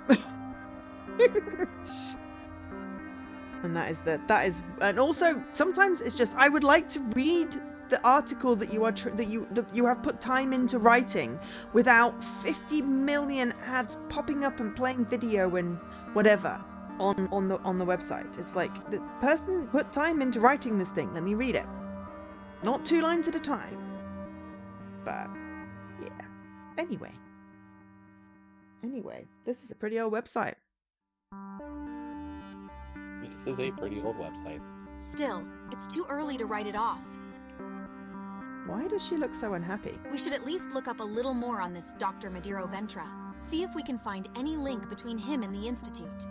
You see, I assumed that it would be a woman. Because doctor. All right, then. Let me see. Dot. Huh? I wasn't expecting that. What is it? It looks like he went missing a long time ago. 14 years, to be exact.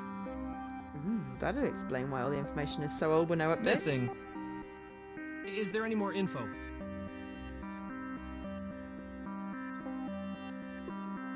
Let me see. This news article I found just says he went missing. That's it. He seems to still be on the missing persons list, but is assumed dead, it says. The case went cold a long time ago. Any connections with the Institute? Let's take a look. He got his PhD in England. Actually, it looks like he would visit here regularly when he went on speaking tours. I take a bit of time looking through his old speaking dates on these archaic websites. Wait, he was here before he went missing. Really? We could be onto something. Let's keep searching. We spend time searching websites for more information on Dr. Madura Ventura and his last known whereabouts. But every lead we find comes to a dead end. Damn it, I can't find anything. Although the intrigue is still high, a bit of the air got sucked out of the room having spent all this time without any clear way forward. What do we do from here? All we can do is keep our eyes peeled for anything that might come up, and maybe ask people around town and see if anyone remembers him. After 14 years? 14 years ago is a long time. And if he only visited, we'll be lucky to find anyone who knew him. Oh, she looks so sad. That's true, but if that letter wasn't a prank, then something should come up soon. Otherwise, why leave it for us? We're really going to keep searching? Something is definitely going on with the Institute. We need to keep searching. She seems very passionate about this. Guys, I don't want to be a party pooper, but I better go home. It's getting late. Right, let's leave it here then for tonight. Hopefully we'll find something soon. And so our night ends. On our minds is the strange golden spiral and the man who went missing many years ago. And is it all the two things you didn't mention, like, you could have mentioned Maya. Yes. Like, the fact that he doesn't, it's like, I'm annoyed by people not talking about the obvious thing in these kinds of stories. It's like, if you just had some common sense to just say the thing that obviously has at least maybe some tangential logic here, it'd be helpful. And like, if you are a friend group at this point, I feel like you have to push our new friend here about her power. I mean, yes, but, you know, maybe it's, like, rude. Like asking a woman her weight. Or some such societal nonsense. But I mean, he did tell Jace about Maya and said that she didn't know when they met at school. So right, maybe he's he's just still, dismissed like, it. I would still want, like, it's one of those things where, like, you want everybody on the same level. Yeah, we want everyone on the same page, yes, but we've already established, Jesse, that this guy is not the smartest cookie in the bunch. This is not just a criticism about this one because it is, like, I get that. It is a general criticism I have of the genre or storytelling where, like, there is a common sense element to this of, like, if I was trying to solve something, I'd want to make sure we have the same starting point or the same understanding of things. And like, Maya is a piece that I would want to make sure that the girls had, not just me and Jace. Like, that's the part that bothers me, is like, I've seen it in so many things. It's like, so much of fiction relies on this idea of people just not talking to each other. It's more of just like a broad textual criticism of modern storytelling, of like, if you just talked and were human, things would be better. And like, so much fiction these days, I think, forgot that idea. Yes, rom-coms especially, and I love rom-coms. Like, I read tons of that kind of stuff, and just the idea that people don't talk to each other bothers me. It's like, you wouldn't have this stupid misunderstanding if you just said a word. Oh, but Jesse, it's a story device. If everyone just talked to each other... The story device always leads to some silly miscommunication, misunderstanding that could be solved in 5 seconds. It's like, oh, why did you two end up in a fight? Well, because I didn't tell her about this and she didn't tell me about that. Why didn't you? Because it's just not that easy. I always think this. I always think, well, if you just bloody talk to each other, you know, or in the era of like connected devices and the ease of like text messaging, people just, but even still, you know, I don't say everything that's on my mind, which may surprise you all. No, I'm not even looking for everything. It's like the basics that I'm not even getting from people. Like, yeah, but then sometimes it can be an awkward conversation. But with this one, I feel like it's just, you know, they're artificially creating plot devices. Also, hi, Lady Magritte.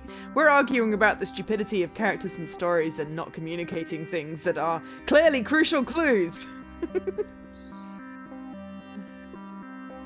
Yes, how on earth will I know if they love me? Should I be honest with her or just find out by a convoluted and grand gesture? Yeah, I know. I don't know. You should probably, stand on the roof of your car with a boombox, right? I have been, when there is a story that actually has the characters end up together very quickly and, conventionally normal, I'm like, God damn, how'd you do it? Yeah. People talk and understand. I was reading this one called a side character's love story, and it's sorry, that sounds kind of cool. It's a manga, and she's not what you would consider the main character vibe of a story like that. She's cute, but not the stunning knockout you would expect in these stories. And it's but she reacts in normal ways. They talk. Oh my God. This guy is my boyfriend moved for his job or for school, and he's living somewhere else, and they discuss the issues they have about living apart and having a long distance relationship. She starts becoming friends with this guy and realizes, oh, this guy might be hitting on me, and she's like, I'm conflicted and I need to talk to my boyfriend. They react like adults. They have a healthy relationship with communication. Oh my God. Right? Yeah. I'm reading a different one where the people are completely inane about how to be healthy in relationships. It's called a condition called love, and I hate the guy in it. Yeah. The guy is completely messed up, and I get he's got trauma, and I want to give him credit because he sometimes tries, but the control level is so bad. You have trauma. Still communicate. He can't accept her having friends of the opposite gender, or he's obsessive in a way that I find unhealthy, and I'm just so he's a caveman. Yeah, no, that's not trauma. That is socialization, toxic socialization, or toxic masculinity or something in that. It's that is reading too much into the men need to, thump their chests and be oh, me, Tarzan, you, Jane, which is ironic because Tarzan was really sweet. But yeah, I don't know. I feel like we wouldn't have a lot of the dramas and, media we have today if people actually just communicated in a healthy fashion. Because that's not exciting and dramatic. Doesn't sell, Jesse. Capitalism keeps us, Here's the thing, non-communicative. I can read the mystery rom-com type thing, oh my gosh, who's he gonna end up with? There's so many options. But it's also refreshing when you get this is who the guy's attracted to, this is who the girl's attracted to. They're attracted to each other, and they told each other. Mm-hmm. And they just have a really nice slice of life going here. Yeah. I know what you mean. It's it's cozy. I enjoy the mystery harem stuff. I said it last time we did this game. I was like, there's a reason I pick Isla here. It's because I like the childhood friend dynamic. I want that one to succeed sometimes, and it doesn't happen very frequently. Yeah. I'll be honest, I'm very much on the side of, well, why not both? Why do we have to choose? It's like that meme from Atlantis. Why not both? Yeah. I mean, there was one that was a comedy, an actual romantic comedy, and the guy chose to be with all of the girlfriends. Yeah. I read There's a lot of... one now that came out recently called The 100 Girlfriends Who Really, Really, Really, Really, Really, Really Love You. Oh my God. That sounds kind of exhausting. It is, but it's hilarious of a concept. The quantum super throuple. It goes into the deep end of being just we're gonna take a silly concept and just run with it. Yeah.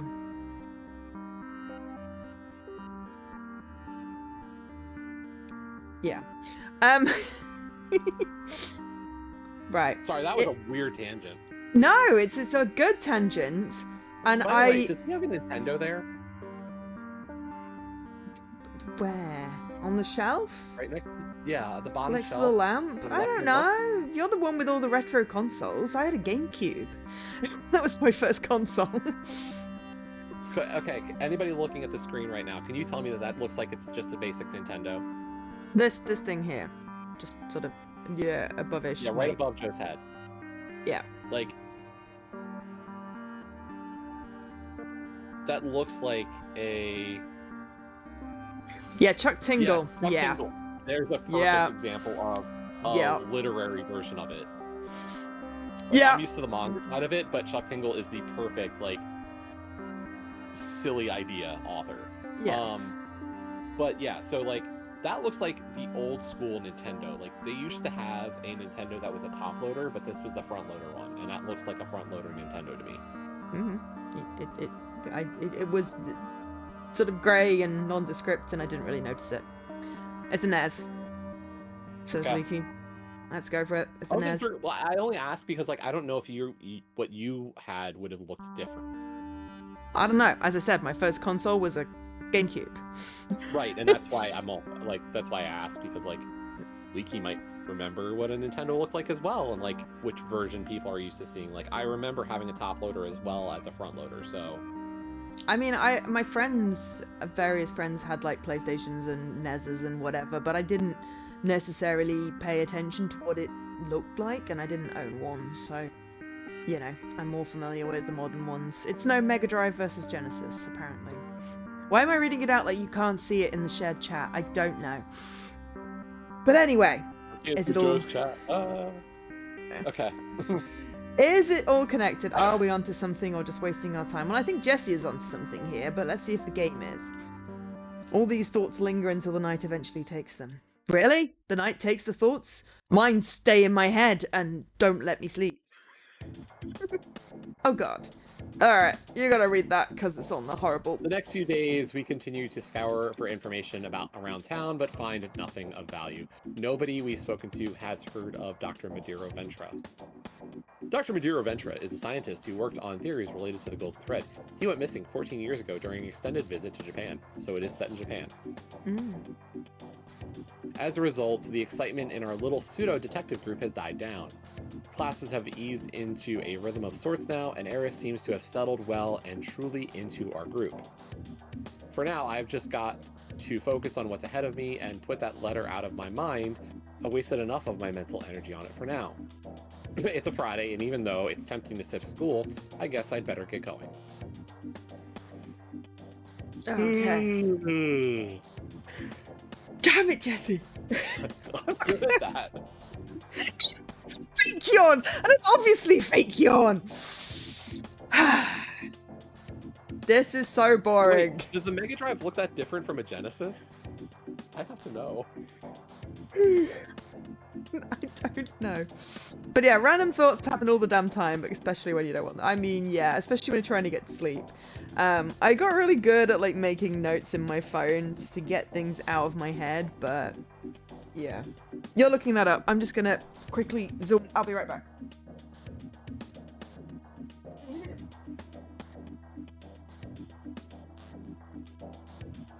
Okay, I guess it does look a little different.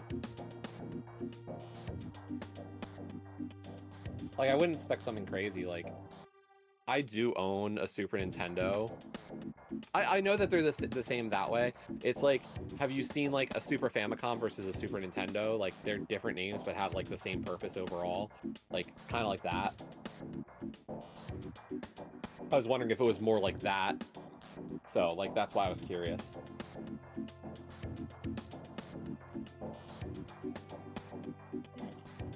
What's the verdict? They look similar, but they are slightly different. Aha! Same console, different name for different regions.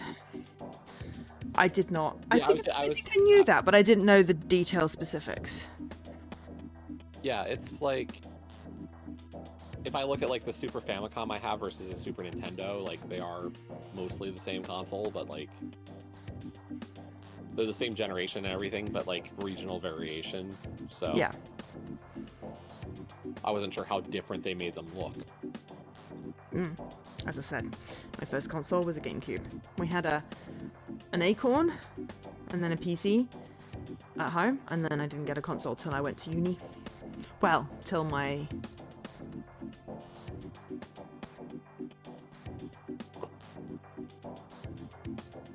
fifth year at uni?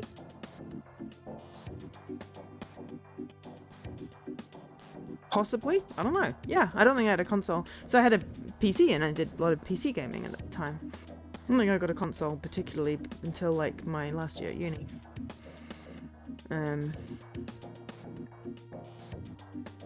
You retroactively know consoles because the OG... Ah, cool. Yeah. And then I had just had the GameCube, and then I got the Wii. But I never went past the Wii. And then I inherited a 360 from an ex. That's how I got into Xbox. I did handheld. I had a Game Boy and a DS and stuff, but yeah. Anyway, is this lecture ever going to end? Is what I'm teaching really so boring to you, Zeke? Yeah. Guess I yawned too loud. Damn it. Jace isn't gonna let this one go. No, miss. Sorry. Why don't you summarize to the class how consciousness arises within the brain then, if you indeed were listening? That was actually pretty good. Yeah. Yep, that was funny. Well... Anyone else want to summarize the main points of this lecture then? Yes, miss. Eris raises a hand and proceeds to speak calmly and eloquently on the subject. Today, we learned that although we have a good deal of understanding about how different parts of the brain play their roles in processing sensory information and sending signals to the body, the exact nature and origins of consciousness is still a mystery. What's happening? However, the cortex, which is the outer layer of the brain, and specifically the prefrontal cortex, seem to be particularly important in the higher thinking of humans. There is some evidence that those with special abilities have a slightly altered relationship between the prefrontal cortex and other areas of the brain, though this research is ongoing. What? Yeah, I'd be confused by that too. I get confused when things have similar, like the same acronym and it doesn't mean the same thing, or, you know, people use a word and it's not what I think that word is. But hey, easily done. Language is confusing. Don't tell me the Ice Lord is actually a genius at some kind. Just use a bloody name, you twerp. When did she learn to speak so eloquently? You haven't really let her get a word in edgeways. She sounds like some sort of voiceover artist. Very impressive, Eris. That is correct.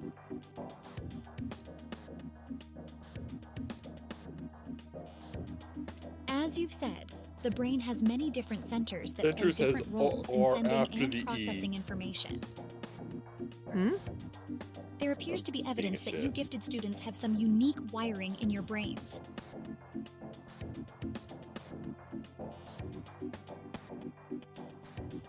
So our brains are just wired differently, huh? Guess that makes sense. By the way, Eris, it really is time that you did your first R-value scan. I've been holding off asking you, but it is well overdue. Eris? No. But why did... I said no! Whoa. Eris slams her fist down on the desk before bursting to her feet as she stares at Miss Calla. All eyes are locked on Eris. She suddenly breaks out of her intense glare, grabbing her bag swiftly and retreating out of the room in a flash. The room is left in stunned silence. She went from calm, eloquent, and focused to losing her mind in such quick succession. She didn't lose her mind, she just expressed her boundaries very loudly. Just what's going on with her? I apologize that you had to witness that, everyone. I'll deal with Eris before our next class. In the meantime, please minimize the gossip around this incident. I am sure she has her reasons for this behavior, however inappropriate it may have been. Thank you, class. You are dismissed.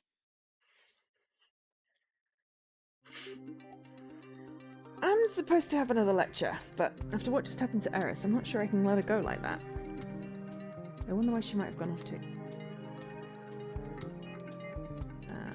Is there much point in doing the 2 hotspots again? Or should we just go to the street? Let's just go to the street. Cool. Alright. Drop a save. Because we have a choice. Where is she likely to have gone? I always said Cheeky the dog. smoothie place. So probably the cheeky dog. Okay, let's go for cheeky dog. Doesn't look like Eris is here. There's only one other place I can imagine she'd be. Sharp's Point. Yeah, Prize Sharks. No, that's Wharf Side. Wharf Side. Yeah, I was gonna say that's Isla's house. That's the word I was trying to get out. Milo? No, Isla. Like Isla Fisher. By the time I managed to find her, the sun has begun to set, painting everything ablaze upon a sea of red. Ooh, poetic. She stands wistfully looking out over the ocean, so lost in thought she hasn't even realised I'm here. There is something so transfixing about the look in her eyes. I almost don't want to interrupt her. But I think I should say something. Thought I'd find you down here. Eris turns around in surprise. What's that on your lip? Nothing. She quickly turns and uses her sleeve to wipe her mouth. She had a frosty thing. Yep. There was nothing actually there, but that just confirms... Oh, Milo has the cheeky dog. Sorry. I thought you were trying to preempt what I was trying to say. But no, Milo, cheeky dog, yep, of course. Just confirms my assumption. Snow cones. Scoffing down some snow cones to make yourself feel better there, Miss Ice Queen? Well, it's just... Don't worry, I'm just teasing you. Yeah, right. Eris looks away again over the sea as if something just hit her, leading to a realization. You doing okay? That was quite the scene you pulled there in class, I've got to say. I just don't understand why they want to treat us like lab rats. I feel like it's the condition you agreed to, being as you're getting reduced cost education in a science institute? Right, like, here, we're giving you an education, and we're prize subsidizing it, but we need, like, you're helping us understand human evolution, in a sense. Yeah, I feel like, but it does also just feel like she didn't get a choice in all this, so I can understand her protest. I hear what she's saying, and while I don't disagree, I get the feeling that this is not what's driving this. I better just come out with it. Listen, Eris, I get that the Institute is a little shady, and the way they treat us at times is a little clinical, but are you sure that this is really what is really going on here? By the way you're acting, it seems like a little more than that to me. You're probably right. She seems unusually open right now. I better say something and not let this chance slip. Dude, don't! It's not like I expect you to tell me anything, but it may help to get it off your chest. Don't screw this up. Only if you want to, of course. Why am I so awkward at times like this? It's because I despise my ability. Oh! You despise it? Interesting. Despise is a strong word. It is, but it's true. I hate it. That's why I never use it, and never will again. I made a vow. Never again. Oh. She has villain power. Her eyes look so distant, so hurt. What happened? Maybe she has, I'm speculating before we carry on, some sort of, convincy power? Like, you tell someone to do something and they do it. What's his face? The one that David Tennant played in Jessica Jones. Sure. The mic cut off what you were saying. I don't remember his name. You don't remember his name. Okay, cool. I remember who you're talking about. Yeah, so maybe she actually said, go jump off a cliff, and someone actually went and jumped off. Yeah, the power of persuasion. That feels like, something that could go wrong quite badly. Oh, what was his name? I want to say like Heathcliff, but that's not what his name was. If someone in chat remembers David Tennant's character in Jessica Jones and can tell me what the name of the character is before it surfaces in this quagmire of a brain of mine. It's on the tip of my brain. Anyway. That's what I think. It doesn't matter now. The past can't be changed. Eris's demeanor changes slightly as if she's refound her resolve. All you need to know is I'm never going to use my ability again. Kilgrave? Kilgrave. Thank you. Yeah. Kilgrave. And also, like, I heard a rumor in Umbrella Academy.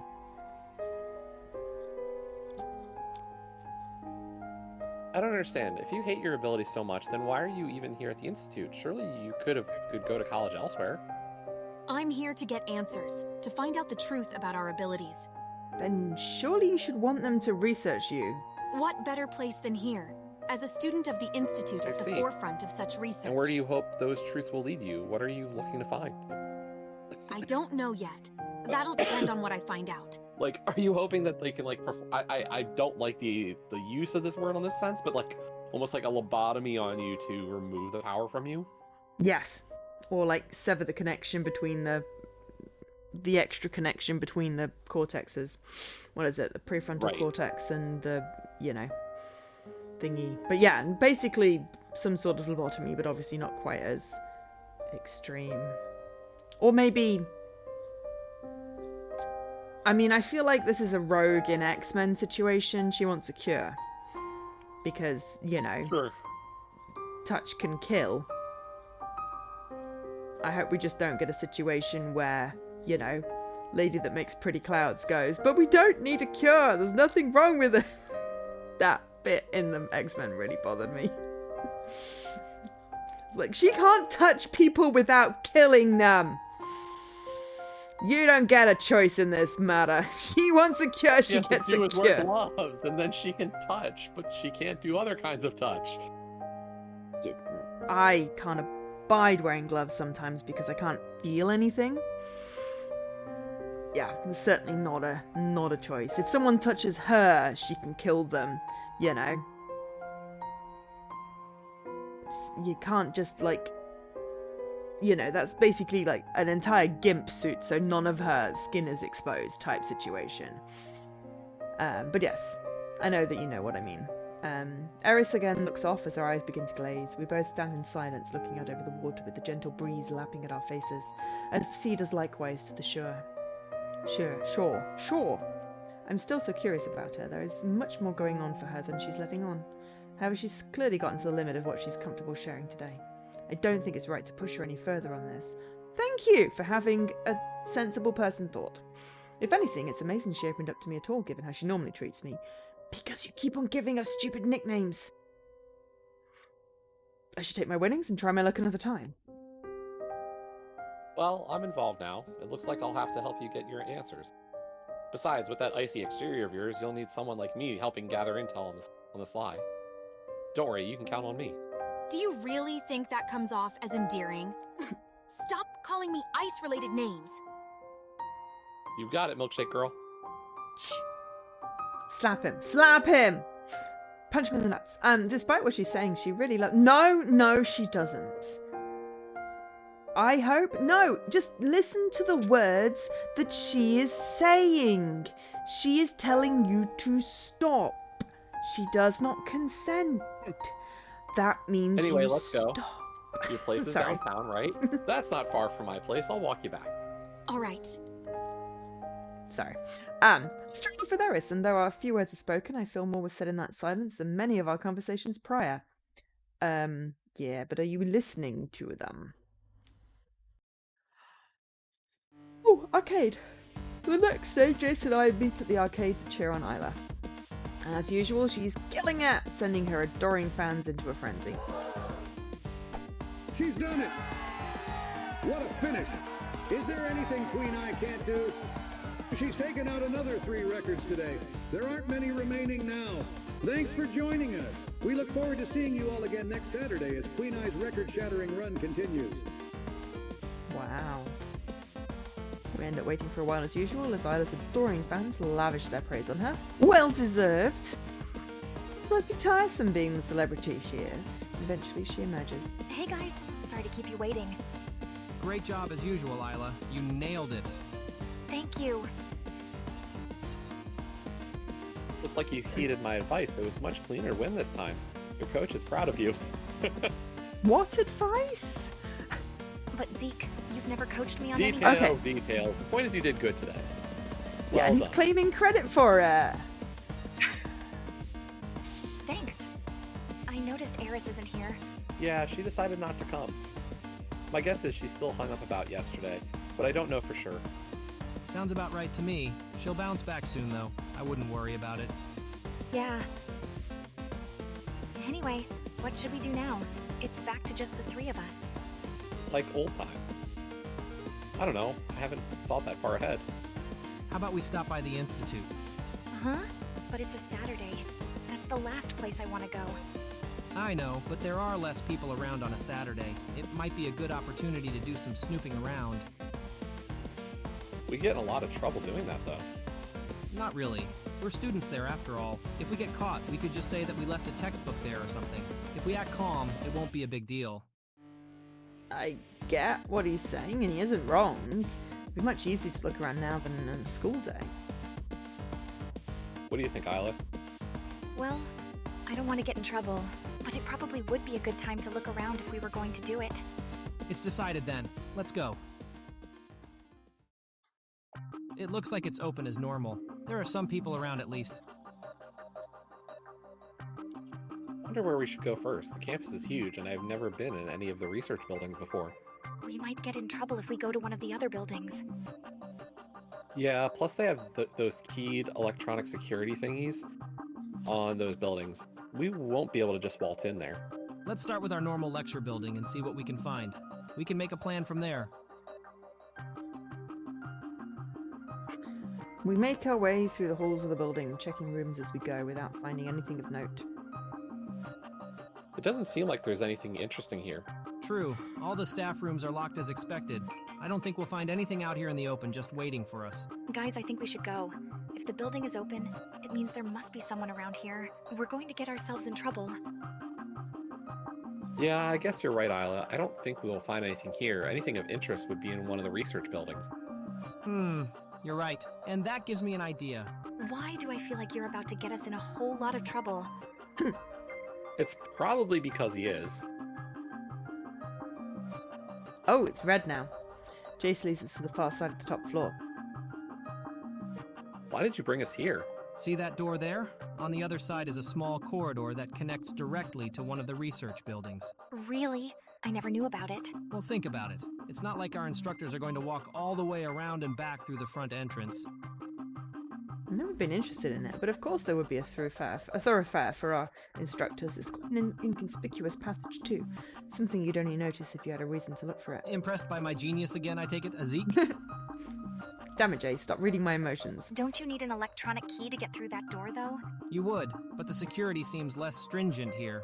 It'll be easier to get through that door to get into the research buildings rather than through the front door. Let's take a closer look. We slowly creep up to the door, and sure enough, there's a small electronic security scanner that opens the door. Now we just need to get one of those security keys. Oh, just. Jace, are you really sure we should be thinking like that? If we steal one of those keys and get caught, it'll land us in a whole lot of trouble. I want to explore the other side just like Jace, but I think stealing a key is a bit too brazen a strategy. Surely there must be a better way to do it. The whole thing is so typical of Jace. He's always acting like I'm the irresponsible one, but in reality, getting in this type of trouble is way too much hassle for me. Jace is the one that's always had that wild streak in him. I look over to Isla for support and notice she looks really freaked out. Her eyes are wide as she stares at the passage behind us. What's wrong? We need to leave. Now. Huh? Why? Why are you questioning the girl with precognition? No, you don't get it. Wait a minute. I'm an idiot. Her ability. Quick! Just hope it didn't cost us too much. I didn't cost us too much time. We turn back to leave the way we came when... Who's there? A booming male voice spears us from the direction we plan to make our escape. We fall into stunned silence as an imposing figure emerges to question us. I'll repeat myself. Who are you? We're students here. Students? It's a Saturday. There are no lectures today. His eyes, there is such a stern weight in them. Not sure I've ever seen such imposing eyes in all my life. My fault. I just left my textbook here and was looking for it. You needed 3 of you, just to look for a textbook in an off-limits corridor on a Saturday? He has such a way of slicing right through us. Sorry, sir. We were on our way back from the arcade when my friend remembered he needed to pick it up. So we came with him. We couldn't find a staff member to ask, so we walked down this way to look for one. Is that so? Well, you won't find any of your lecturers here today. You'll have to wait until Monday. Is he really buying our story? I suppose he doesn't have much reason to doubt us. Thanks, and sorry about that, sir. Before you go, I'll need to get your names. I have to check that you are indeed students here. I'm Jace Burns. This is Isla Gray and Zeke Kobayashi. I see. So it's you. The man stares into my eyes with intense focus. I am Dr. Hendra Of course Snow. everybody recognizes Zeke. I've been keeping He's an eye the on your superstar reports, with Zeke. the highest score. You are a promising subject. Dr. Hendra Snow. Dr. Hendra Snow is both the founder and chief scientist of the Huntley Institute. Age 47, height 6'0", SCP, NA. Subject? I had best keep moving. I don't want to see you wander down this hallway again. This is for staff only. You may ask your instructor about your book on Monday. See to it that you head back off campus immediately. I feel like to follow through on this, we really need to ask someone about a book on Monday, in case he checks. You've got to follow through with your lies. Without a second glance, the man advances through the locked glass doors and beyond our view. Let's get out of here. We swiftly exit the institute before standing in thought on the roadside. Jace seems particularly troubled. What is it, Jace? There was something very strange about him. What do you mean? I don't know yet. Give me a little time to think it over. I mean, Jace. I don't even know what my emotions are, let alone trying to figure out what everyone else's are.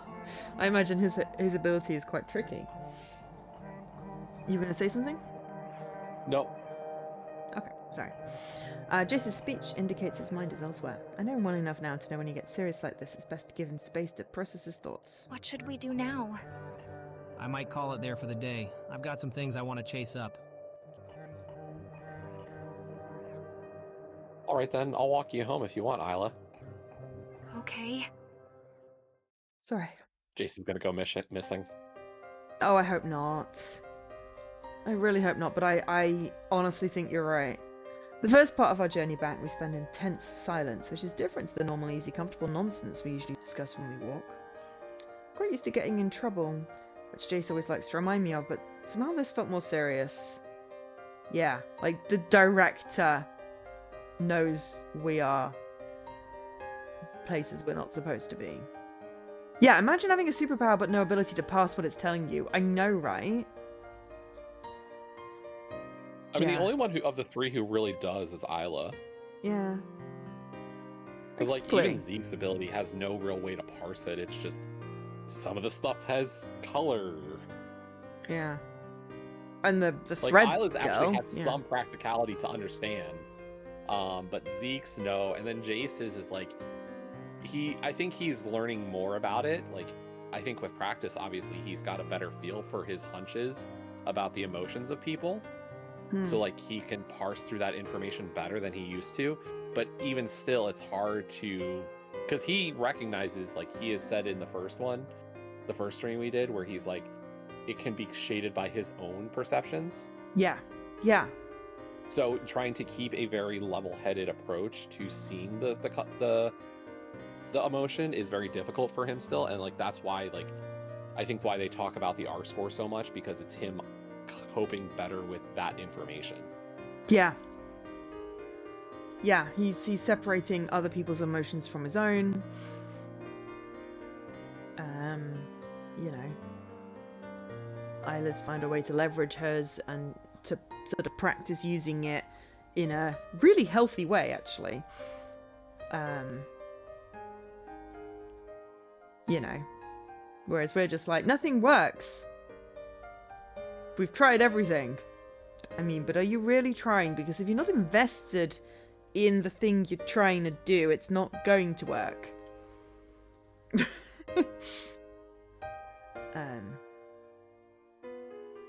So, yeah. Anyway, the type of trouble I'm used to getting in usually stops at being late or not handing in my work on time.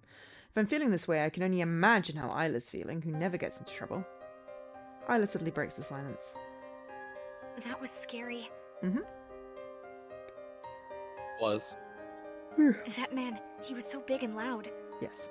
I didn't like him. No. Yeah.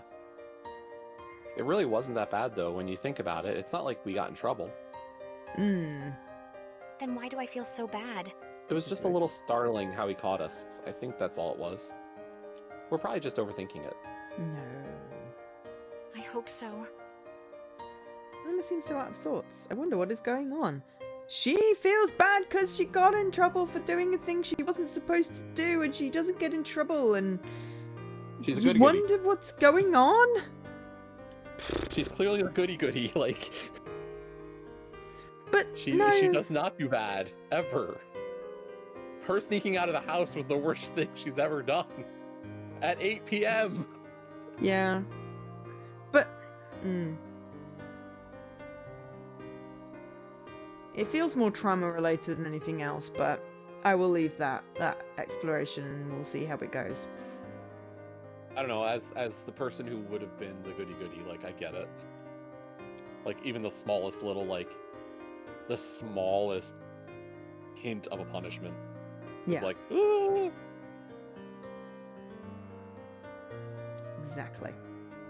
It's been a long time since we walked together in this kind of silence. Kind of reminds me what it was like after your accident. Accident? Yeah. Excuse me, what? Did I forget that?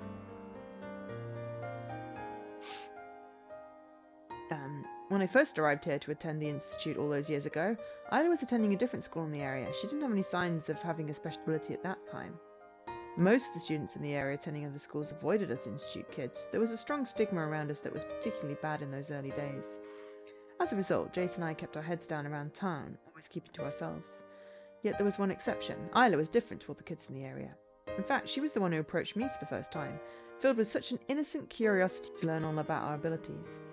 I'd often bump into her at the Cheeky Dog or Wolf side, and she was never embarrassed to be seen talking with us, those who harboured the institute logos on our uniforms. She was a light in a time we felt shunned by the world around us. Okay, switching to you. At Wharfside one day after school, a group of local kids had closed in on me, and as they had done many times before, had begun spewing all kinds of taunts. Every time they did this, I just had to endure it and look to get away as soon as possible. I was always outnumbered. But the constant degradations had worn me down. No doubt this was their plan all along, to get me to react first. If I was the first aggressor, the blame would be pinned on me. Yeah. Knowing this didn't make it easier, and on this day, my patience had finally reached its end. I took a step forward, fists clenched, and that is when it happened. Seemingly out of nowhere, Isla dashed in with desperation and wedged herself between me and the pack of bullies. With a powerful glare and arms outstretched, and despite being a small girl standing alone, she stood her ground and told those students off with such fierce strength. I never would have thought such a gentle girl could be so strong. From then on, we were friends. I'm still afraid to ask, but I think her actions caused the kids at her school to shun her, as from then on she started hanging out with Jace and I in the afternoons and on weekends. It became our routine that she would stop by the front gate of the institute after school, and I'd walk her the rest of the way home. We grew close, Jace, Isla, and I, our little misfit trio, and our lives settled into a predictable yet comfortable rhythm. That was until the accident. Okay. Wow. On one day in the summer, Isla didn't show up at the gate at the end of school as she had always done. One day became two, and after a week of the same, I decided to go to her house and knock on her door. I won't ever forget the distant look in her parents' eyes as they answered the door and explained to me what had happened. I had knocked when her parents were only briefly visiting the house to get more supplies. As a result, the explanation they gave was frantic and hurried, the news hitting me like a rouge wave. A rouge wave. That is the easiest typo to make, and one I often do. But yes, a rogue wave hits the unprepared at the water's edge. Isla this is the hard part always, is like there are moments in these visual novels where it's almost a constant that these happen. I think you were the first to redeem it, Raina. I remember saying your name at the very beginning, and I always look at who's redeemed the Daily Chivos. So, you did. I can confirm. And also, hi. Yeah, it is. Yeah, the typos can be unintentionally hilarious. I imagine, it's like several thousands, tens of thousands potentially of words to go through. All they need to do is get a neurodivergent person that didn't write the text to go through it, because they'll spot all of the errors. Because that's what I do. It becomes like, I'm not accusing in this sense, but like it's always one of those things is like, is this an AI mishap kind of thing? Like when these kinds of issues pop up, like, where was the corner cut, if there was a corner cut? Saying there's a corner cut. I know how easy it is to, not see something staring you in the face. I'm not gonna assign malice or wrongdoing. It's just like it's in the back of my mind because it just seems so easy that it could happen. Oh yeah. But I often get my mum to check important stuff that I've written, to check for like typos and grammaticals, because I can't see the errors in what I've written. I can see the errors in what everyone else has written, not my work. It's a weird kind of, I don't want to say blindness, because that's not a good use of that word, but it's, it's that sort of like inability to notice mistakes when you've written it. And once I just literally had the in it. Could I see it? I had to get my mum to literally highlight it to point out where it was, because I could not see this the. So yeah, if you've been in like close to the text, or for example if it's translated from a different language, it's harder to catch. But yeah, Isla had sustained a severe head injury and was in intensive care at the hospital. Probably not a rouge wave though.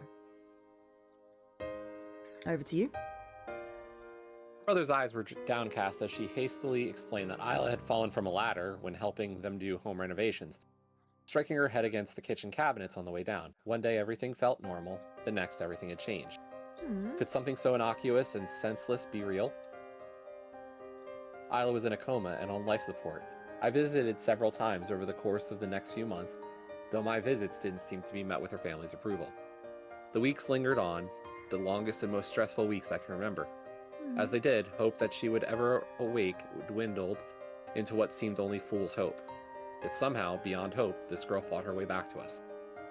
Completely against doctor's expectations. When it goes to the little line, then I get the next part. Okay, I wasn't sure, because this is still a very big white background in the middle that you usually don't like to read against. So I don't, but I figure if we just take turns, then it'll be less intensive on me. Completely against doctor's expectations, she suddenly regained consciousness after being in her coma almost 3 months. I will never forget the indescribable feeling of hearing she'd awoken, or the intense wait for her to be released from hospital. It's when had this girl meant so much to me. I mean, since forever, obviously. Although I wanted to visit her in hospital, her mother made it clear she didn't want visiting while Isla underwent her rehabilitation. I didn't understand her reasoning, but it wasn't like I had any ability to fight back. About 5 months after the accident, I saw Isla conscious for the first time upon her release from hospital, though our reunion wasn't the happy affair I was hoping for. Something about her had changed. Her confidence, her spark, was dimmed. I soon learned that although she would likely make a complete recovery, she wasn't quite there yet. Her speech would sometimes result in stuttering, and even her physical movements seemed more arduous, as if wading through water. It would take some time for these symptoms to go away, but the impact on her was quite clear. Our once light-hearted and comfortable walks home for a time became a quiet and sombre affair, a reminder of what had been lost.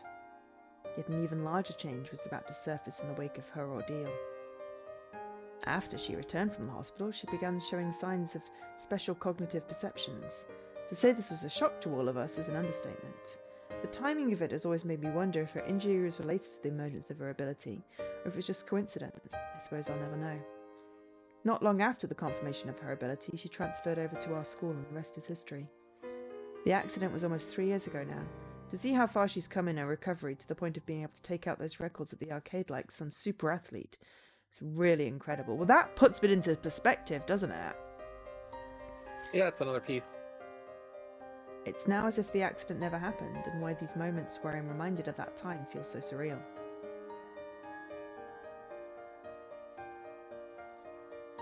Well, it only reminded me of those times for a second. It's amazing how far you've come, Isla. I mean that. Yeah. I'd rather not talk about those days. Oh, okay then.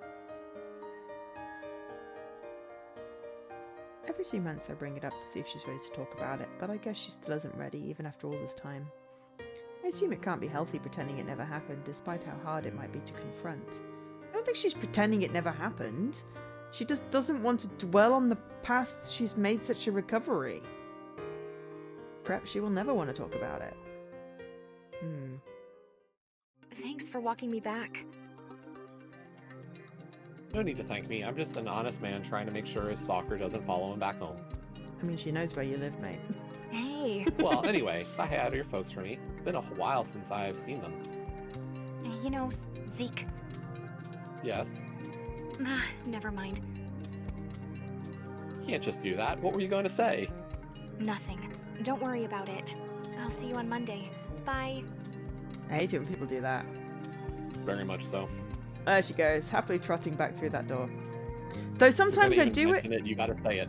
Yeah, exactly. Though sometimes my brain does that annoying thing where I go to say something and I stop and like someone is like, yeah, continue. And I'm like, nope, it went. The thought went zoom. It gone now. Like, that's different though. Like, yeah. You have a thought and then you just decide not to continue and say it. Like, no. Yeah. Not fair. No, definitely not fair. If you start to say something, you have to continue saying it because the anticipation is unbearable. I hope she understands that for all the difficulties she faced in those times, she really has it great. I guess as the song goes, you don't know what you've got till it's gone. What on earth am I thinking? Since when did I become some cringe college philosophical? I don't even know what that word... Philosopher.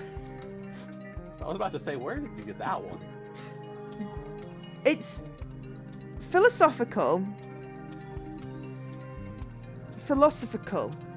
It's sometimes I just say it out wrong because I learned the word first by reading it and my brain didn't associate. It's like a lot of the time I've read a word and I hear a word and I don't associate the two until I hear it being read aloud with subtitles, if you see what I mean.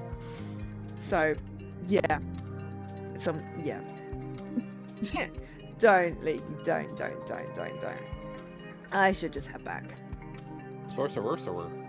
Oh, yeah, okay. Definitely not reading that one. But it's also your turn anyway. As I turn to leave, the strange color streaked across the sky once again catches my eye. What on earth could it mean? It was said in biblical times that the rainbow was the sign of a promise from God, a peace treaty from the divine towards humanity brandished for all to see. Is what I'm seeing some kind of supernatural message, or just some strange glitch in my synesthesia? Wait, that's stupid. Of course it isn't something supernatural. It's just like Miss Keller said. There is a rational explanation for everything. Just because I don't understand what I'm seeing doesn't mean I should rush the answer. Then again, isn't the supernatural just a term used to describe things beyond our understanding? I wish I could ask someone about it, but I'm the only one who can see it. I suppose all I can do for the moment is keep my eye on it and see what happens. Okay, please fade away. That was very bright. Oh, I hate Mondays. Actually, at the moment, I don't dislike any day. Though Friday keeps on pretending it's different days. I don't know. I'm not quite used to doing like the Monday to Friday thing, and from like Wednesday I was convinced it was Friday. Not because I wanted anything to end, but just because my body doesn't know what days are anymore. Yes, today is Saturday, but the character hates Mondays, like Garfield. Yeah. This is why I have that day command that I believe Leaky set up to be very dynamic. And I love it. It's very helpful. And I also look at my phone, which tells me today is Saturday. But anyway, I stare blankly at my bedroom roof. Roof? I thought it was a ceiling. You can see through the roof to see the ceiling. You mean the ceiling to see the roof? If you have an attic space, and you can see the underside of the ceiling, is it a ceiling or is it a roof? I don't know. The attic generally doesn't have a stable floor that you can really, you know, unless you have it converted. Depends on if you have some storage in there. Yeah. You can convert it to storage. Like our attic, we have like some down just to like store stuff up there. Yeah.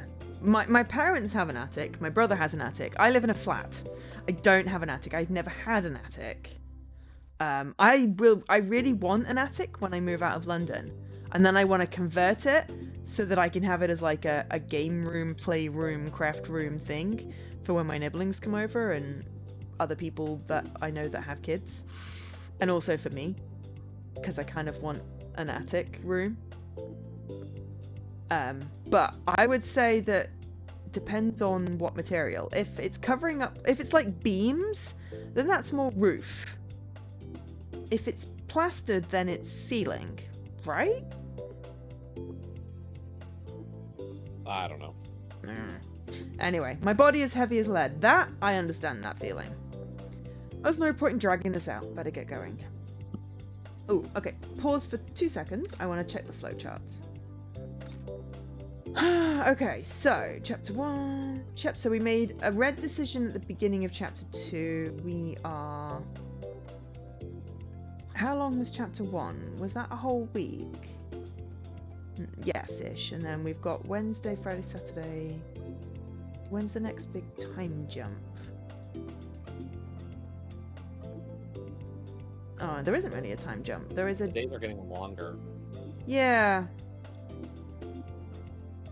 I'm just trying to see if I can... No, Saturday was short. There's no time jump the rest of the way. No, I'm thinking maybe end of Tuesday? Could be the end of the chapter, and we've got 15 minutes left. We may not get to the end of the chapter. We still haven't figured anything else. When is it an attic and when is it loft? Those are just the same word for the... I think that's different words for the same thing. I think it's amount of space. Ah. Lofts are bigger because you can actually like make it into a room of a sort, where an attic I find to be more of like crawl space levels of like I could not stand fully up in that. Like Leaky, you and I would be doomed in an attic, whereas a loft I think we'd have a chance of being able to stand. But loft also gets used for like the top flat in a building. Like I've heard the loft be used as like a this is an actual room thing. Yeah, so that goes on with what you were saying. I don't know. I've never really been in either of them. But yeah, let's see at least where we get to in the next 15. Maybe we finish out Monday? Yeah, there she is again. I approach my air. She once again stands to greet me. How are the threads treating you today there, Maya? How are they treating me? They don't treat me. It means, how are you enjoying yourself watching those threads? Oh, I see. It is okay. Not much to see today, until now. Until now? What do you mean? This again? I'm seriously getting some mixed messages here. You have too many threads, Zeke. Oh, Maya, you're so shy, yet so quick to hit on me. You are quite the mystery. I wasn't trying to hit you. Hit me? Really? Has she been living under a rock? No, dude. I don't think you understood me, but don't worry about it. Anyway, did you have a good weekend? It wasn't good or bad. It was just like every other weekend. Yep. She obviously doesn't know how to string along a conversation normally. I mean, I'm going to go with very neurodivergent here. I should probably just try being more direct. Yes, you should. I mean, could you imagine trying to have any sense of how to hold conversations when you see threads? I mean, I can't hold a conversation anyway, and I don't see threads, so what's my excuse? Like, I would think that this is an ability that would be very isolating. Yes. I don't even have to go the neurodivergent route. I just have to go the... I mean, I guess you could call it neurodivergent since this is all brain stuff, but like neurodivergent in the sense that we would think of it. Like, I could just view this as like you've been isolated from ever, and like any conversation is hard to hold as a result. Yeah. But they are. I'm interested to get to know you a little bit. Would it be okay if I asked you a few questions so I can do that? Okay. It appears I was right. She seems to respond much better to direct and upfront requests. I wonder why! I mean, you could just be direct and upfront and go, hey, do you want to hang out with me and my friends? Because clearly you could use a friend. That sounds vaguely rude, though. Like, that, yeah, that does... I know what you mean, but I know what you meant, but that does sound vaguely rude. It's like someone saying, oh, you clearly don't have any friends. I have friends. But anyway, this is probably the best way to deal with her from now on. Yes. How long have you been at this school for? I've been here since it opened. Is that right? I never noticed you before. I think most people don't notice me. Oh, that's quite sad. Where did you live before coming here? I had better get to class now. Oh, yeah, right. Better not be late again either. Say, Maya, before you go, how much do you know about the Institute? Oh, which is just a really short question. Know about it? Yeah, we were trying to find out some more info on the research they do on us. Would you happen to know anything about it? Maybe, but I have to go to class now. Right. Want to meet me at break then? Huh? Okay then. Us college students are on the floor above you. Meet me at the start of lunch break in room 3A. Okay. Bye-bye. And just like that, she suddenly and abruptly leaves. How is it sudden and abrupt? Because she told you 3 times she needed to go to class. I guess she doesn't like to be late. No one really does. You just manage it. So, here's a quick recap of today's lesson. Your assessment is now live on the online portal. You have an option of answering one of 3 of the essay questions outlined in the submissions field. They are all on the nature of consciousness and how it relates to your special abilities. I hate essays. There are bonus marks available for those who manage to increase their R values within the assessment timeframe. So don't forget to continue your meditation exercises. I feel so called out by such a bonus. Like, I know, right? He's never been able to like bump his up. So how is he supposed to, like, if the Institute is supposed to be so good, like, this is a bonus for people that, like, can do so, but for him who has never had that happen in how many years he's been at the Institute, and you're like, we'll give you extra credit, like, screw you. Yeah, I feel that. ... Okay then. Get out! Dismissed. Oh no, these assignments look really hard. I wouldn't worry too much about it, Isla. They always make the essay questions sound harder than they actually are to answer. I sure hope so. Looks like that stupid R value thing is gonna really screw me over again. Yeah, me too. It didn't cross my mind, but I guess Eris is in the same boat as me. We are both going to get deducted marks for showing no improvement in our R values. Though for her, it's for very different reasons. My R value has always been high, but unlike the other students, I can't get it to improve. For Eris, though, she's just refusing to have her R value scanned at all. She hates her ability. I wonder if hers would be high or low. I would say high based on the fact that she seems traumatized by it. Yeah. Well, Eris, you're in good company. Just look to me for inspiration. I have never been able to get bonus marks, yet look how well I am faring. I'm doomed. Doomed? What are you saying? Though, to be fair, she doesn't seem to want to have control over it. Maybe I'm reading too much into it, but it feels like it's something that she's like clamming down on. So isn't the R value a amount of how much in tune you are with your ability? Yeah. So surely ours is going to be like 0. No, I think. See, I think its ability to use it necessarily. Okay. And like, I would think that she like, if something bad happened with her using her ability once, it shows that she's probably got good ability with it. The question is it like an inadvertent trigger of it, and thus you are right that it could, like, I think it could be either. Like, the way she doesn't talk about the ability tells me that she knows what it is and how it works. Yes. I love how So that's why I go the high value instead of the low route. Yeah. I love how much we get into these sort of games. We're like, yeah, we're just doing all this debating on this fictional thing. It's also a question of, like, I don't know if they're going to get there. I don't know. No, really, I don't know. We're so interesting on being able to figure it out, but, like, they're going to be like, oh. Hand wavy. Yeah. There's not the droids you're looking for. Dang her, Icy Soul. I'm just trying to make her feel better. Is gold beverage really the only way to your heart? My heart? What? Damn it, that sounds so lame. What am I even saying?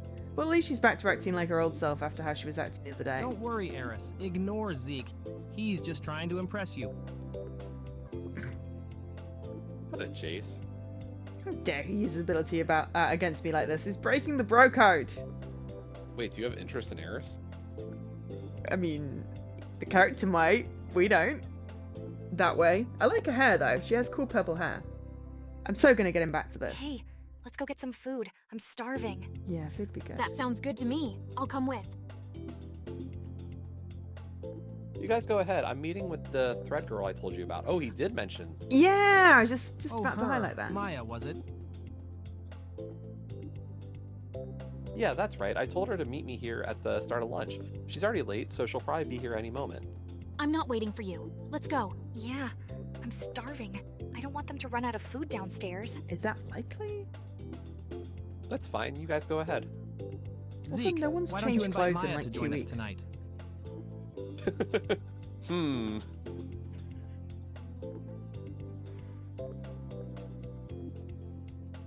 Early in the day, we all decided to meet up again tonight to look for more clues. Our first meeting didn't lead to anything, but we're determined to find out who it was that left that strange letter, as well as the reasons behind their choosing to leave it there. Jace seemed particularly adamant that we had to meet up tonight. You said she has an ability about seeing threads. It could all be connected. So invite her along. She may be able to help us out in some way. All right, I'll ask her. Grumble, grumble, grumble. Yeah, mine's Come doing on, that right now. let's get you some food, Isla. The three head out towards the lower levels while I stay behind in the room where many of the students have also remained to ask Miss Keller questions about our assignment. Where's Maya? It's well and truly into the lunch break now. Hello. Hello.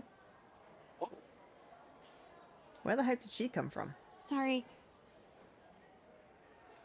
No, it's fine. I just didn't expect you to pop out like that. You're as quiet as a mouse. I have never heard a mouse before. Maybe that's how quiet you are then. Right. Anyway, you're a bit late. But I came here right away. Doesn't matter. What's going on?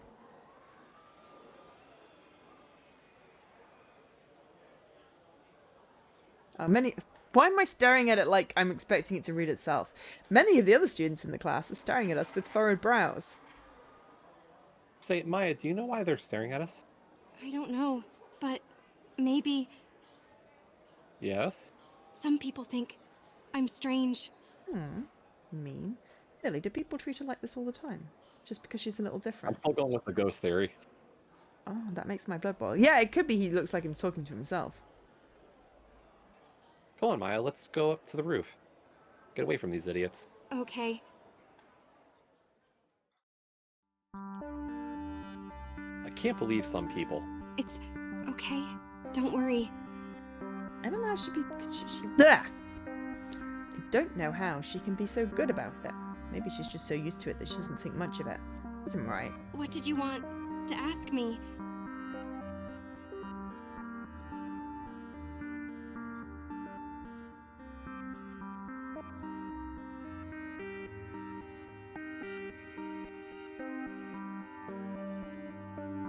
Right. I wanted to ask you some questions about the Institute. You made it sound like you had some info on the research they do here. What do you want to know? Anything, really. We know they do research on our abilities, obviously. Beyond that, we don't know what they're up to. He is looking for it. For what? The way to the spiral. The spiral? I thought you didn't know anything about it. You asked about a golden thread. Oh, right. I think it's also called the Golden Spiral? I don't know about the gold. He needs the way to the spiral.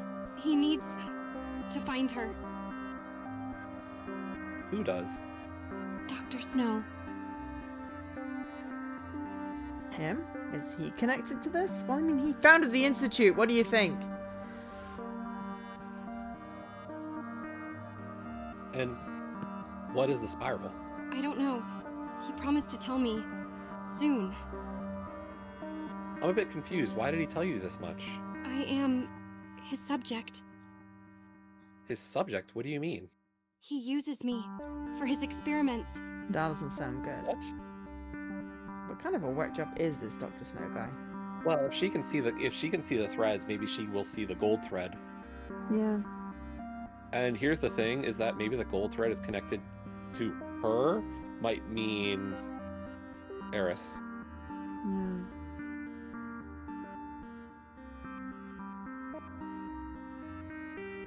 What kind of experiments? To find a way to the spiral. But you don't know what the spiral is, right? Right. This is sounding messed up. Just what has he been doing? What have they been doing to Maya? What kind of experiments are they doing to her? Well, I guess they've been doing experiments on all of us in some way, even just taking our L values as a form of experiment. Probably shouldn't jump to conclusions. What kind of experiments have they done on you? What is it? I don't remember. At least, not all of it. I go underneath, where the machine... What machine?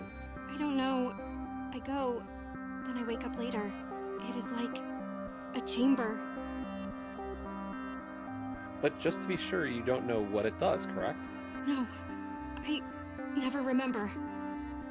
I have no idea what that machine could be, but looks like she doesn't either. Based on what she said so far in her body language, I'm not sure I should push it any further. Looks like she doesn't know anymore anyway. I have some serious concerns, but I should be careful and not jump to conclusions. Not anyway yet. Not yet, anyway. Just what in the hell are these Institute professors up to? So Maya, what are you doing tonight? Tonight? Yeah, a few of us are meeting up at my place. We were trying to find out more information on the Institute. Oh. Did you want to come along? Okay then. Alright, we are meeting at 7 p.m. Here's my address. I quickly jot down my address on a scrap of paper I find in my bag and hand it over to Maya. I'll tell the others you're coming. I'm sure they'll be looking forward to meeting you. Maya's just staring at the address clutched in her hand. She looks really embarrassed for some reason. Everything okay? Yes. Okay, well, I'm gonna head down to the cafeteria to grab some food before break ends. Wanna come? Oh, okay. No. I'll see you tonight then. Maya nods in her shy manner and quickly slinks away. The way she held that address, that look in her eyes, I guess she hasn't had someone invited to something like this. That's quite sad.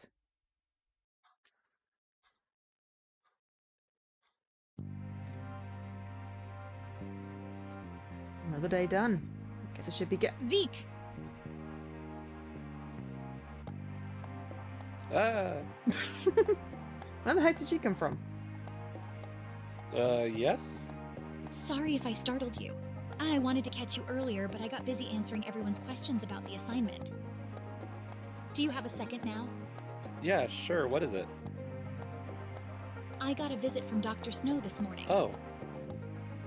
Of course, he took our name, so I should have realized he would follow it up. Yes, which is why I told you to go ask about a book. He said he found you in a hallway on Saturday looking for your textbook. Yeah, that's right. You weren't actually looking for a textbook, though, were you? Well, of course we were. What do you mean? Damn it, she's onto us. It's not like I expected you to come out and tell me the truth. but all the learning materials for your classes are accessed through the online portal. We don't even have a way to supply the hard copy textbooks anymore. Ah, crap. Bad lie. Well, Yeah. Listen, Zeke, let me give you a warning. You don't want to get caught snooping around the Institute. The political climate around your special abilities is tense right now. As a result, the Institute is very careful about their research and very protective about information leaking. I don't know what you were doing here on a Saturday, and I get the feeling you aren't about to tell me, so I will warn you just the once in very clear terms. It'll go very badly for you if you're found snooping into matters that aren't for you students. Stick to your studies and don't poke your nose where it doesn't belong. Is that clear? Ooh. Is that a threat? Is she trying to intimidate me, or is this an actual warning to protect me? Can't tell which it is from her body language. She's speaking in a very matter-of-fact way. I understand. The Institute is a powerful organization. They won't hesitate to expel you if needed. They cannot run risks given the position they're in. I'm your most valuable test subject in terms of our value, so you won't get rid of me that easily. Well, yeah, but you didn't go into the machine in the basement like Maya did. So... well, unless you don't remember. Right. Yes, miss. Sorry about that. As long as you understand, then that is enough for me. Why isn't she leaving?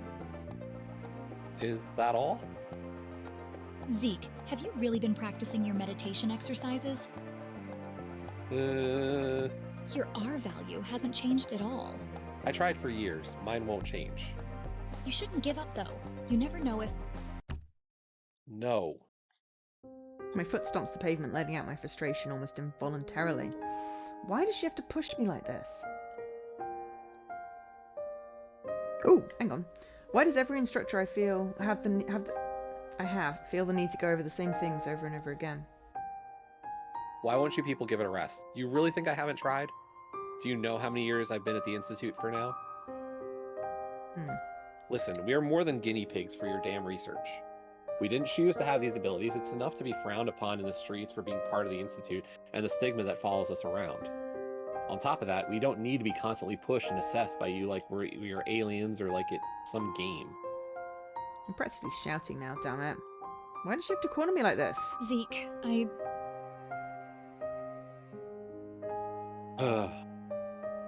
Calm it, Zeke. The hell is wrong with you? Sorry, I shouldn't have yelled like that.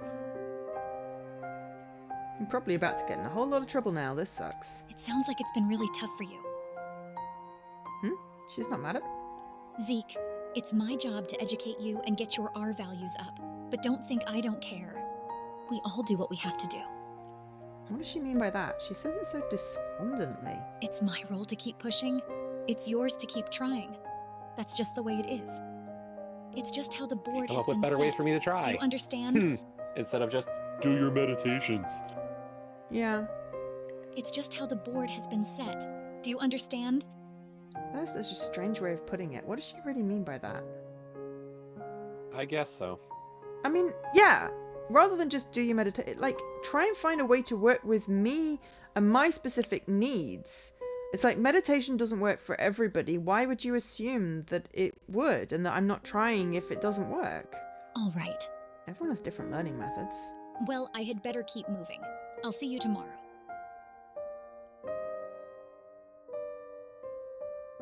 And just like that, off she goes. I swear for a moment I saw the cracks in the mask she wears as our instructor, but I'm not sure what it was I saw underneath.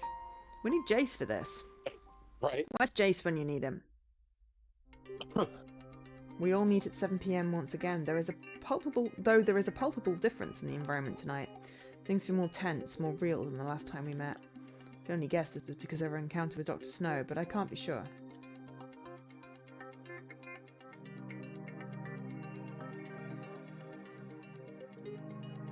Oh, damn it. Jace seems to be at the centre of this shift.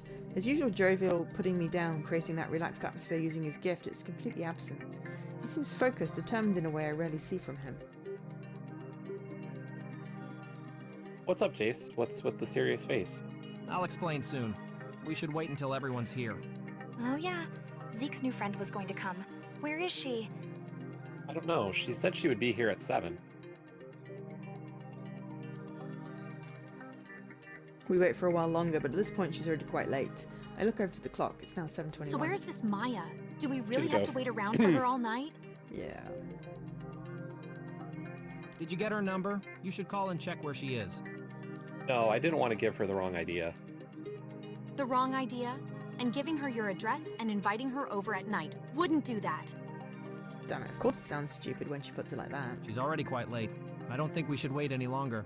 Let's get started. All right. Where should we begin? Jace looks at me, probably sensing I want to say something, but we all know he's the one who should lead this. Jace, with your ability, you've been picking up on things recently that we haven't. Why don't you tell us what you know? Okay. Jace gives a deep sigh before unloading his thoughts on us. His speech comes with a gravity that draws us all in. These thoughts aren't the words of flippant speculation. These come through both the insights of his gifts and days of ruminating over the possibilities. As a result, we sit quietly, absorbing and weighing each word he utters carefully. As I've spoken about, I've sensed much conflict in the emotions of our instructors. The more the years go on, the more confident I am in what I'm sensing, but I also feel the level has jumped significantly recently. Jace already said this last time, that although he sensed that conflict, he couldn't be sure what it signified. The odd letter we received seemed to confirm that something was going down at the Institute. Our recent encounter with Dr. Hendra Snow brought a new perspective to it all. What do you mean a new perspective? Unlike the other staff, I didn't sense any conflict in him. What I sensed was completely different. It was scary. Oh. I thought he was scary too. How so? What was scary about it, Jace? The weight of emotion I felt in him was like nothing I can describe. It was unbearably heavy. It felt like everything all at once. And at the bottom of it all, a cold resolve I can't put into words. Everything all at once? Cold resolve? He wasn't conflicted. He was beyond that point. I can't imagine what drove someone to become like that, but he's different to the others. My hunch is that he's at the center of this somehow. That doesn't surprise me. He is the chief researcher, and has been here since the beginning, hasn't he? At least she understands that basic concept. Yeah. Even if it's true that he is the center of it, what do you suggest we do? The Institute is incredibly powerful. They aren't to be messed with lightly. Despite the way Jace always frames me to others, I'm not actually someone who really cares for getting myself into trouble. I'm a bit disorganized sometimes and late often to things and talk too much in class, but that's about as far as my rebellion goes, really. That's not rebellion, that's ADHD. By the way, Plus, I'm bothered by something, and I'm wondering if you see it too. Everyone's sitting in the lotus position? No. The gloves on Isla, are they fingerless gloves? Sort of looks like it. But in when we're at the arcade, they look like they have fingers. No, actually what I think it is if you look at the trousers, Jace's trousers, and then look at the gloves in the similar color, I think it's the flame. It might be the light? Okay. Because if you look at the color of her arms, yeah, I think it's just the way the light is on the black. I guess. It's just a weird cutoff line. Yeah, and I understand. And I did see that the first time, but I think it is just the lights. Plus, the words of Ms. Keller are fresh in my ears. The Institute isn't to be taken lightly. Yeah, he was scary. Excuse me. I don't want to get in trouble again. Stop being a wuss, Zeke. You're scaring Isla now. It's not that I'm scared, but what are we supposed to do against them? Maybe we don't need to do anything, as the letter said. Let's just follow the threads in front of us and see where they lead. Despite my reservations, I'd be lying if I said I wasn't intrigued. I just don't want the hassle of screwing up the life I already have for no good reason. Being expelled seems like a major hassle. On the other hand, investigating a shady conspiracy is quite alluring, provided we don't get caught. What are you suggesting we do, Jace? We're going to the Institute to break into Dr. Snow's office. That seems like a very terrible idea. What? Why is no one else acting surprised over this? I like it. How are we going to get in, though? trust Eris to like it. She's always been bent on exposing them. I'm just surprised Isla didn't react a little more strongly. This afternoon, at the end of school, I took Isla with me back to the corridor that links our building to the research offices. Then we waited until the last staff member went back through the door. Oh, I see. Using Isla's ability, they could sense someone coming and hide at the right moment. That way they could time everything perfectly to avoid being seen. I ran and caught the door before it locked, then wedged a playing card in it to stop the lock from engaging properly. So we can make it into one of the research buildings from the school building. But wouldn't each individual office also be locked, I was going to say this. Probably. I don't really know what will be on the other side. Still, we only have tonight to check it out. Come tomorrow morning, someone will use the door and the card will slip out from the lock. If we want to do this, now is the time. Well, you need to put on some darker clothes and cover up that bright hair. What about security cameras? I don't want to get in trouble. I've done a bit of scouting already. The security cameras seem to only be on the front entrances to the research buildings. But since we aren't going through the front door, we won't be seen. Why wouldn't they have more cameras? It isn't like they don't have the money. The best way to keep things a secret is to not record anything in the first place. Cameras can be hacked, or the footage subpoenaed by law enforcement. Instead, they use electronic locking systems and key scanners to monitor who goes through various doors. Chase has really done study on this, but that's no surprise. He wouldn't suggest us doing something like this without thinking through all of its facets. The fact that Jace is suggesting this at all in itself says a lot. So, are we all in?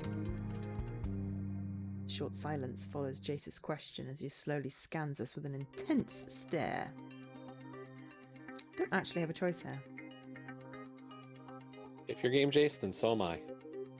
Although it's kind of scary, I'm equally excited by the thought of what we're about to do.